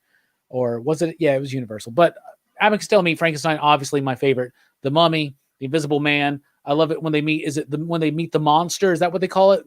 Or the killer? The Boris Karloff one. And then some of their other ones. I don't remember all the names, but there's one where they're like in the jungle or something. One of them when they're in like the desert. But I love Abbott and Costello. Ever have since I was a little kid. You guys have any thoughts on the comedy horror genre? And I love comedy horror. I think those things are really fun. Monster Squad sticks out to me as a great comedy horror. What about you, Brooks? Well, yeah, one of my favorite movies that I watch every October is Young Frankenstein. I just recently rewatched that. I think Young Frankenstein is one of my favorite movies, man. I just love that movie so much. It's like Gene Wilder's performance. That movie just cracks me up. Back in the SOE days, we did a comedies episode, and I think I picked Young Frankenstein as my number 1. I think I did. Well, man, it's Army of Darkness, Gremlins, what was that other movie? Shaun of the Dead, Gremlins 2, Teen Wolf. I love Teen. You can consider that almost comedy horror. Tremors was comedy horror to me. Some people take that movie serious. So, yeah, so I like it. So we're about to get to show and tell, everybody. Woo! Show and tell time. Tonight, first we'll be going to... Brooks was first last night. Dylan's not here. So let's go to Mike. Show and tell. You're up. Show us what you've got. So Tiger Track came in. It's the new Earth line, the new select for the Transformers. I forgot what it was called. It's just the recolor of Sideswipe. So I thought it was kind of cool. I got a red alert over here somewhere. They're all the Diablos for the new Transformers. Anything else? I got the Iron Man. I was playing with it earlier. It's the one from That's Infinity War Iron Man. That's the. Oh, what line was that, Robbie? I cannot remember right now. The Marvel Retro Classic, right? Yes, yes. So I picked that up to go with my Silver Centurion and War Machine, and it's actually smaller. Those two are the same size, and this figure is actually smaller, which is kind of disappointing. I thought they would all be kind of the same size, so one will be in the back. I can't really, but yeah, if you just do the there's a big difference of just they kind of tower over. Like there you go. Way to be consistent, Hasbro. Yeah, I know. I was kind of a little upset with that. So, since you're gonna do that one sauce, I'm gonna do the other one that came in today. It's a rarity. It's a once a year kind of thing that they do. It's a weird stretch, by the way, with all the Minions pops behind you. I'm just going to say. Well, that was all that's from last time. That's all the horror pops. Yeah, I get it. I'm just saying it's a weird stretch, bro. Well, those are all going to it's horror. It's Halloween themed. They're all going to charity. So weird stretch doesn't mean it's bad, bro. So I'm just saying. So, but I'm just saying it's a weird stretch. Keeping up with the Halloween theme. I got Andre the Giant, Kurt Cobain. So, but I got my bitchin' sauce. It's their once a year specialty. You can only buy it online. They ship it to you within 2 days. The minimum is 6. So I've got like 3 more of these to get out or to eat by March. So, but it's really good. If you've ever had the shameless plug again of bitchin' sauce, it's based on it's almond spread. It's vegan, vegetarian. It's nice. It goes great with everything. This one is super hot, not as hot as the other sauce, but that's it. So I kind of slowed this week. Mike, would you recommend KOTF Masterpiece figures? That's really on you. There's some of them that look good. I've got a guy that buys them on the regular, and he's brought them in, and they're fun. They look great. I was really nervous. It just depends on where you get them from, too, because like if you get it from like TF Sources, and I can't remember the other name of the third party. Like if they break, like they're better than Hasbro. They actually replace them. So it's like, oh, I broke the hand off. Like this Iron Man, which is like his hand just pops off. I lose that hand. Like, hey, I lost my hand to Iron Man. Hasbro, can I get another one? They go, no. You do that to you do that to some of the knockoff Transformers. They're like, yeah, here's your another arm. Like, just pull it out. Here you go. So I was worried about damaging it and replacing it being unique. And the joints on them seem pretty fine. They seem fine to me. Like, I really didn't. They're too complex, and I don't want to break it. And because it's not my toy. They look great. The Devastator was probably one of the cooler ones that I've seen, and it's like 3 feet tall. So, and then the Dinobots looked amazing. I was thinking about getting the Reflector because we had a guy come into the shop and sell his, and our buddy Nate bought it before I could get to it. But like it's one of those like it's up to you. It's one of those like I'm fine with the smaller than I like the smaller, more affordable ones, man. I can't I can't pull the trigger on $100 to $200 piece. Station. All right, show and tell. Brooks. Hold up. Dylan, how are you doing, man? Welcome back. I'm all right. Sorry. Oh, you're fine. Don't apologize for your life, man. I do this all the time. I'm like, I know. then I come back. We're in show and tell right now, Brooks. Dylan, just so you know. So, Brooks, show and tell, you're up. Show us what you've got. Now, this is a thing I've had for like ever. I can't remember where it came from, but I wanted to show it off before Halloween was over. Oh, that's nice. Fan-fucking-tastic, bro. Just this random thing that I have no idea where it came from, but I've had it for years and years, and I've always had it on display somewhere. I love this, like the doofy look on his face. It's like Herman Munster almost. Yeah. I love that, man. How much you want for it? Let me think about that. He's like, I'll get back to you. ha. I really want those little mummies and those little monster Yeah, creatures. the pop out of the coffin Yeah, figures. man. I need to find my vampire. I know he's somewhere around here. Hey Brooks, whatever he gives you for it, I'll give you $1 more than whatever he offers you. Wow, cutthroat already. I'm going with the Michael Myers theme. I thought I'd break out some of my masks. Here's my Iron Man. Nice. Got that from my buddy Jeff way back in the day. Hell yeah. Here's some masks like I've had for like a while that I got when my grandmother passed away, but it's kind of, I don't know what it's supposed to be. Oh, You know those guys? that's I don't know the name off the top of my head, but that's definitely Hindu, right? Yeah, it's like, I think it's like a Hindi type thing because my grandma used to go to like Indian stuff a lot back in the day. And there's another one. And there's this one. Oh, cool. Oh, those are dope, dude. Yeah, it's like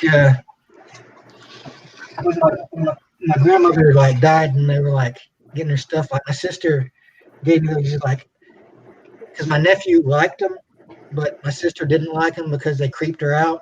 So she's like, "Here, take these." Just so like. That's awesome, man. And here's one more. This is one I actually made myself. Oh, cool. Yes, I made it from. It's supposed to be my face. You see the resemblance? No, not really. What do you know? Maybe if you put the beard and the glasses on it. Maybe. Yeah. But and since I know that Robbie was fiending for it, I got some more magic cards to show. Hell yeah. In the spirit of the slasher killer, I got my assassins out. Nice. Like here's the first one. Is Cruel Sadist, which is a nice little one drop, as we call it in the game. Here's a Thrill Kill Assassin. It comes out with Death Touch as long as you don't unleash her, which is nice. And Zachthrid Slyblade. Who knows? But yeah, you can Death Touch or Hexproof. Very nice. It's all for you, Robbie. I love how you took the theme. You made it work for Magic. I knew you could do it, Brooks. I had faith in you, man. I know you did. That's why I could do it. That's why I had the power to do it. While we were all chatting, I got to watch Dylan eating dinner down below. Dylan, show and tell, you're up. Huh? Show us what you got. I was getting Great stuff. anything to It do. was me. I had the thing off. I was getting stuff. You'll see, because look at how much. You'll see how much stuff I got. So I'll start off with my buddy Mad Mike sent me this a while back. Dope. Well, I'm trying to get my light. Let me actually turn the light on. My actual light for filming. If I could find, man, I'm not gonna be able to. It looks kind of like Donald Trump. Yeah. It kind of does.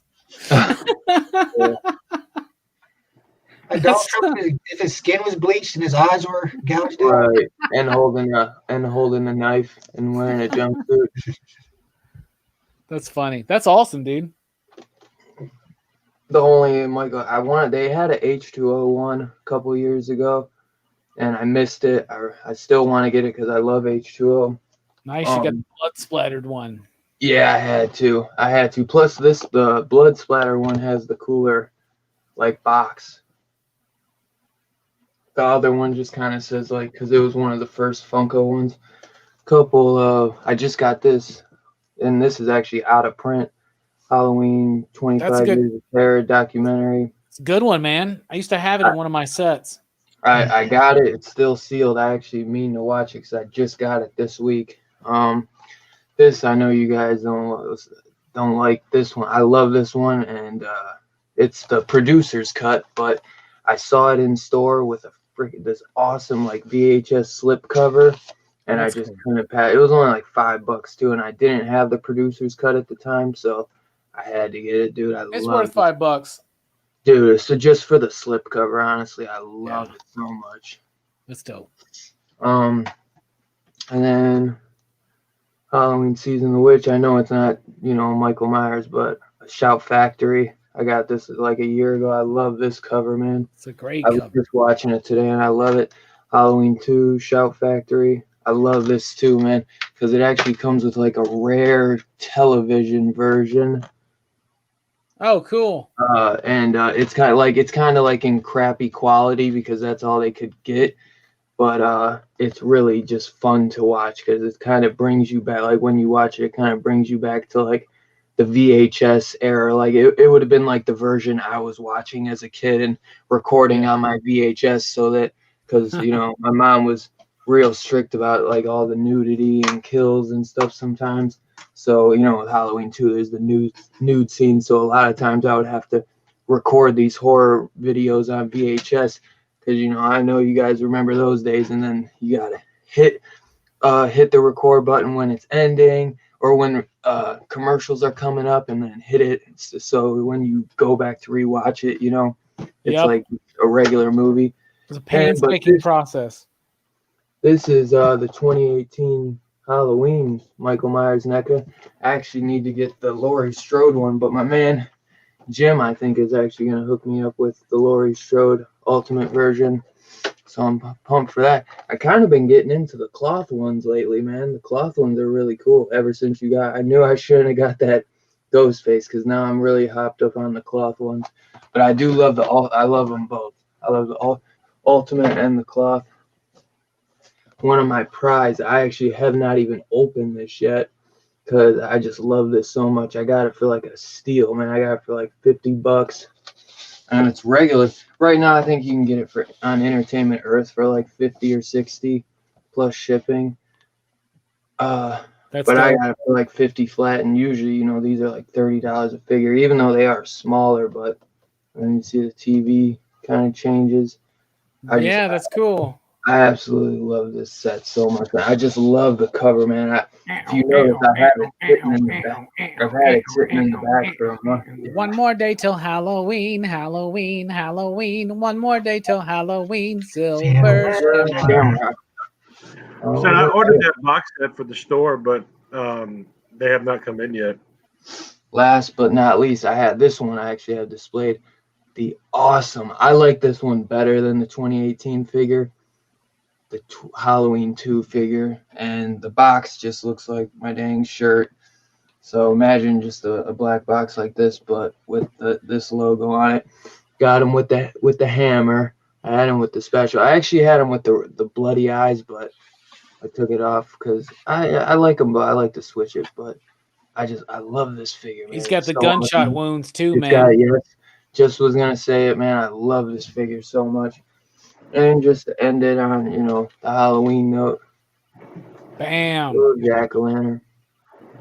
So I missed the last couple show and tells, so I figured I'd pull all my Michael Myers stuff out because, like I said, he's my favorite. I still don't have enough Michael Myers memorabilia, though. I need more.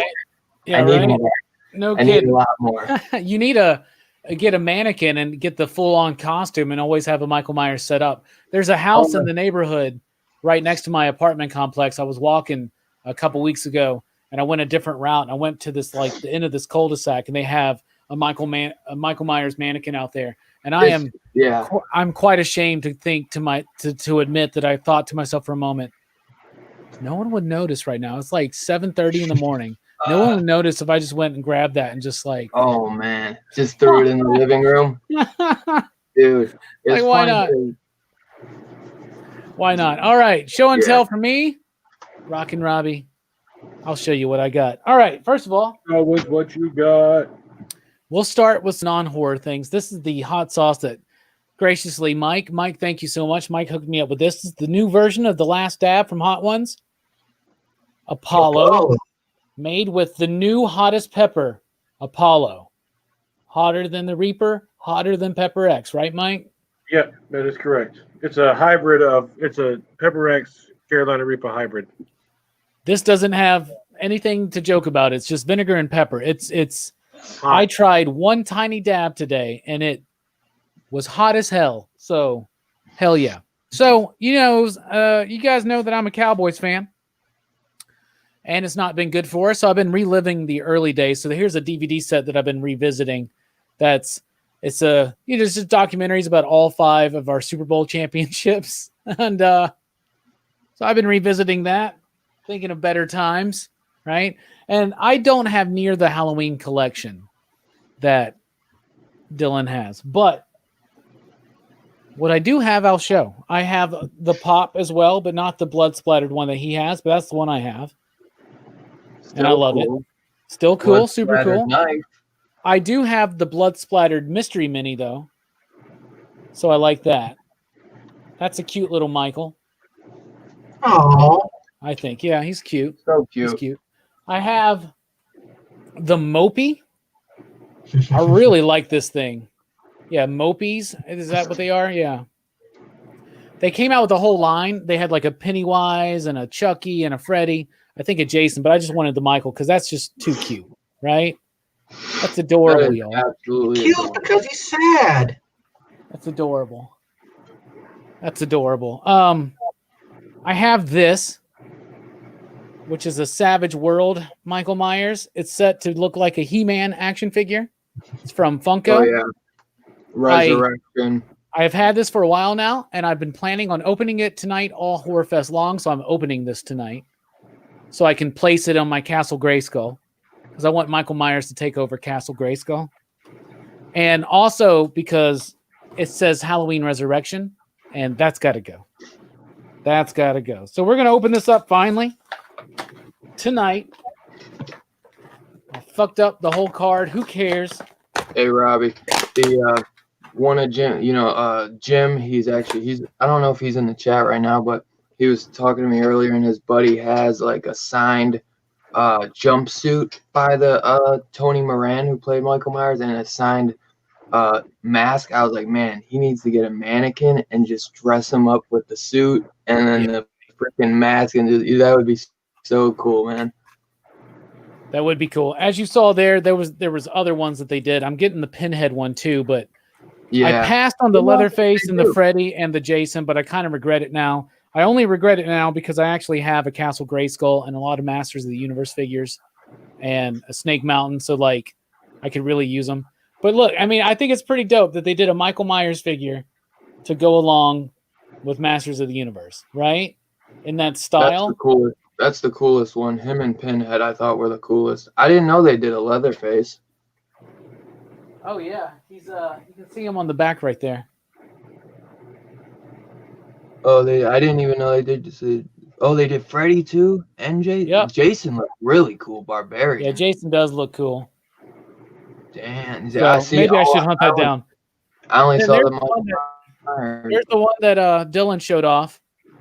I was actually just going to open it up tonight as well for Halloween time. Dude, you finally opened your Freddy though, didn't you? Yeah, I opened the Freddy. He's right there. Hey, bro, it's Halloween now. I know. Happy Halloween! Happy Halloween. I know we'll have something. Well, it's been Halloween for me for an hour now. It has. It has for Dylan. We'll have something similar to show off tomorrow. I know. Speaking of trick or treat and NECA. Oh, probably. Oh, the fucking twisty ties, man. Open, though. I wish I had more trick. Yeah, I figured yours wasn't because I saw yours chilling. I'm gonna take me off solo as I undo these fucking twisty ties. I hate twisty ties. Dude, I wish I had more. What? Nothing. I said I'm looking up to see if I can still order the Savage World stuff. I want to get I got to get it. I don't have a Jason though, but so I got the Pinhead. This, by the way, came from Mike. This was a gift from Mike. So Mike, thank you so much for this as well. You're welcome. Oh man, Mike actually gave me the Freddy, the Michael, and the Jason. And now I got to go find a Jason. I mean, not a Jason, but the Freddy, Michael, and Pinhead. Speaking of our awesome friend Mike, my man sent me for Halloween as a Halloween present. Yeah. I meant to show it off, but I had to leave early last time. Sent me and the second one. He said he was gonna send me the third one too, but I think the Blu-ray was too expensive. Damn, bro. He said he was gonna send me the third one too, No, but it was, dude. The It's Blu-ray like was $60. $50. No way. I wouldn't have let him, especially for the third one. It wasn't worth it. I would have just well, it It's was not gonna worth send it. me the third one. Plus, he sent me a couple books and stuff and a whole box of candy, which my siblings say thank you for, Mike. Oh, you're welcome. I'm glad they had a fun time with it. It didn't melt. No. Oh, Most and of it, thank you for the gummy lifesavers and the Skittles, Dylan. There was some Reese's cups in there, though. I grabbed Am I- them. I grabbed a couple, and I told Mike that you owed me some candy. So, Yeah, with the but Halloween. you don't kinda have any like art, the like original art you want to show, bro? Yeah. Where the heck did I? Oh, it's in the box. I didn't. Well, because he told me to show that off when Strickland was here. Oh, you can wait then, because we'll be on tomorrow. Oh. Yeah, I got it put away in the box. What's in the box? Damn, these are some vexing twisty ties. What the hell I'll is even show it going on tomorrow here? then. I did want to show it when Mike was here. But I'll show it tomorrow then. So I got it all. I got it put away in the box still.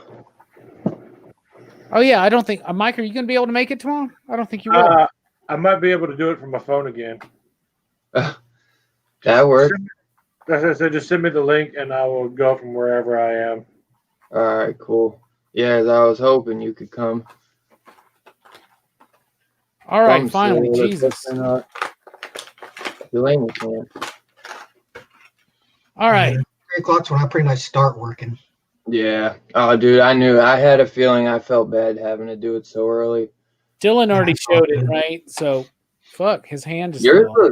looks kind of like a little more dirty than mine, which kind of makes him look cooler. So he's got what? Is this another head? He's got the eyes bleeding. Yeah. And what's this other head?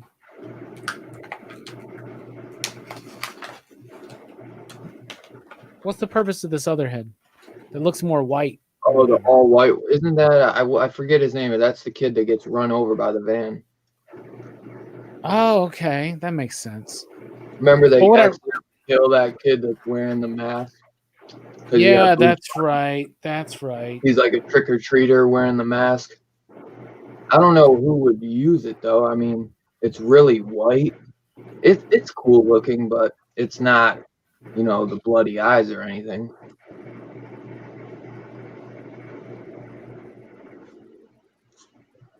Right Yeah, there. buddy. Yeah, buddy. Pretty dope, man. I'm happy. My favorite thing about this figure, though, is the pumpkin. Yes. Oh, I forgot to show my pumpkin. I love that, dude. It does the It's not as opening, cool. like the opening of the film. That's dope. Yes. That's super dope. I got those and the trick or treat jack-o'-lanterns all spread out next to all my NECAs up there. And I'm going to show finally my jack-o'-lantern, which is one of these McDonald things. I used to have one now. I love these things so much. This is one of the ones that came where the top is the cookie cutter. See? So it's the shape of a pumpkin. You can make cookies. That's dope. I love these things so freaking much. I want to get more. There's different variations of this, and then there's the witch and the ghost and the purples and greens, and I want them all. Ghost when I was a kid. I want them all. But yeah, I love 90s McDonald Halloween themed. Are they Happy Meals. expensive or something? I don't think Or they're are- probably too terribly expensive. They're probably very common, right? So yeah, I think Happy Meal toys are very common. Yeah. I guess depending on which ones, dude. I wish you had those awesome glow in the dark Universal Monster ones. They're like translucent. Yeah, Those- from Burger freaking King. Oh, those are. But see, the Burger King ones were harder to get. I feel like. Yeah, those were dope. Yeah, Burger King was like harder to get than McDonald's back in the day. It's so freaking It's cool. so cool. That's how I display mine too. But you gotta you can only open it so far, otherwise it kind of like tilts to the side for some Yeah. reason. way there. Doesn't look as good that way, but still super cool effect to even have that in there. So It is, man. So all right, cool. so that's the stream for the night. Horror Fest is not officially over because, like I said, Trick or Treat tomorrow at 3 p.m. Central Time on Dylan's Comics. And then 2 weeks from tonight, November 13th, it's a Friday. We're talking about all the Friday the 13th films, all 12, including the remake, including Freddy vs. Jason. Y'all got 2 weeks to watch 12 films and get ready with us. And we're going to have a good, fun time. So on behalf of everybody here, thank you for joining us on the stream. I've been Rockin' Robbie Billups. This is Pop Culture Philosophers. Oh, Horror Fest. I did it wrong. Dylan. That's Dylan. That's Brooks. That's Mike. Oh. Y'all have Hey, a good one. it is pop. It is both. I It didn't is. do it You're right. wrong. Stay spooky. And remember, I shot him 6 times.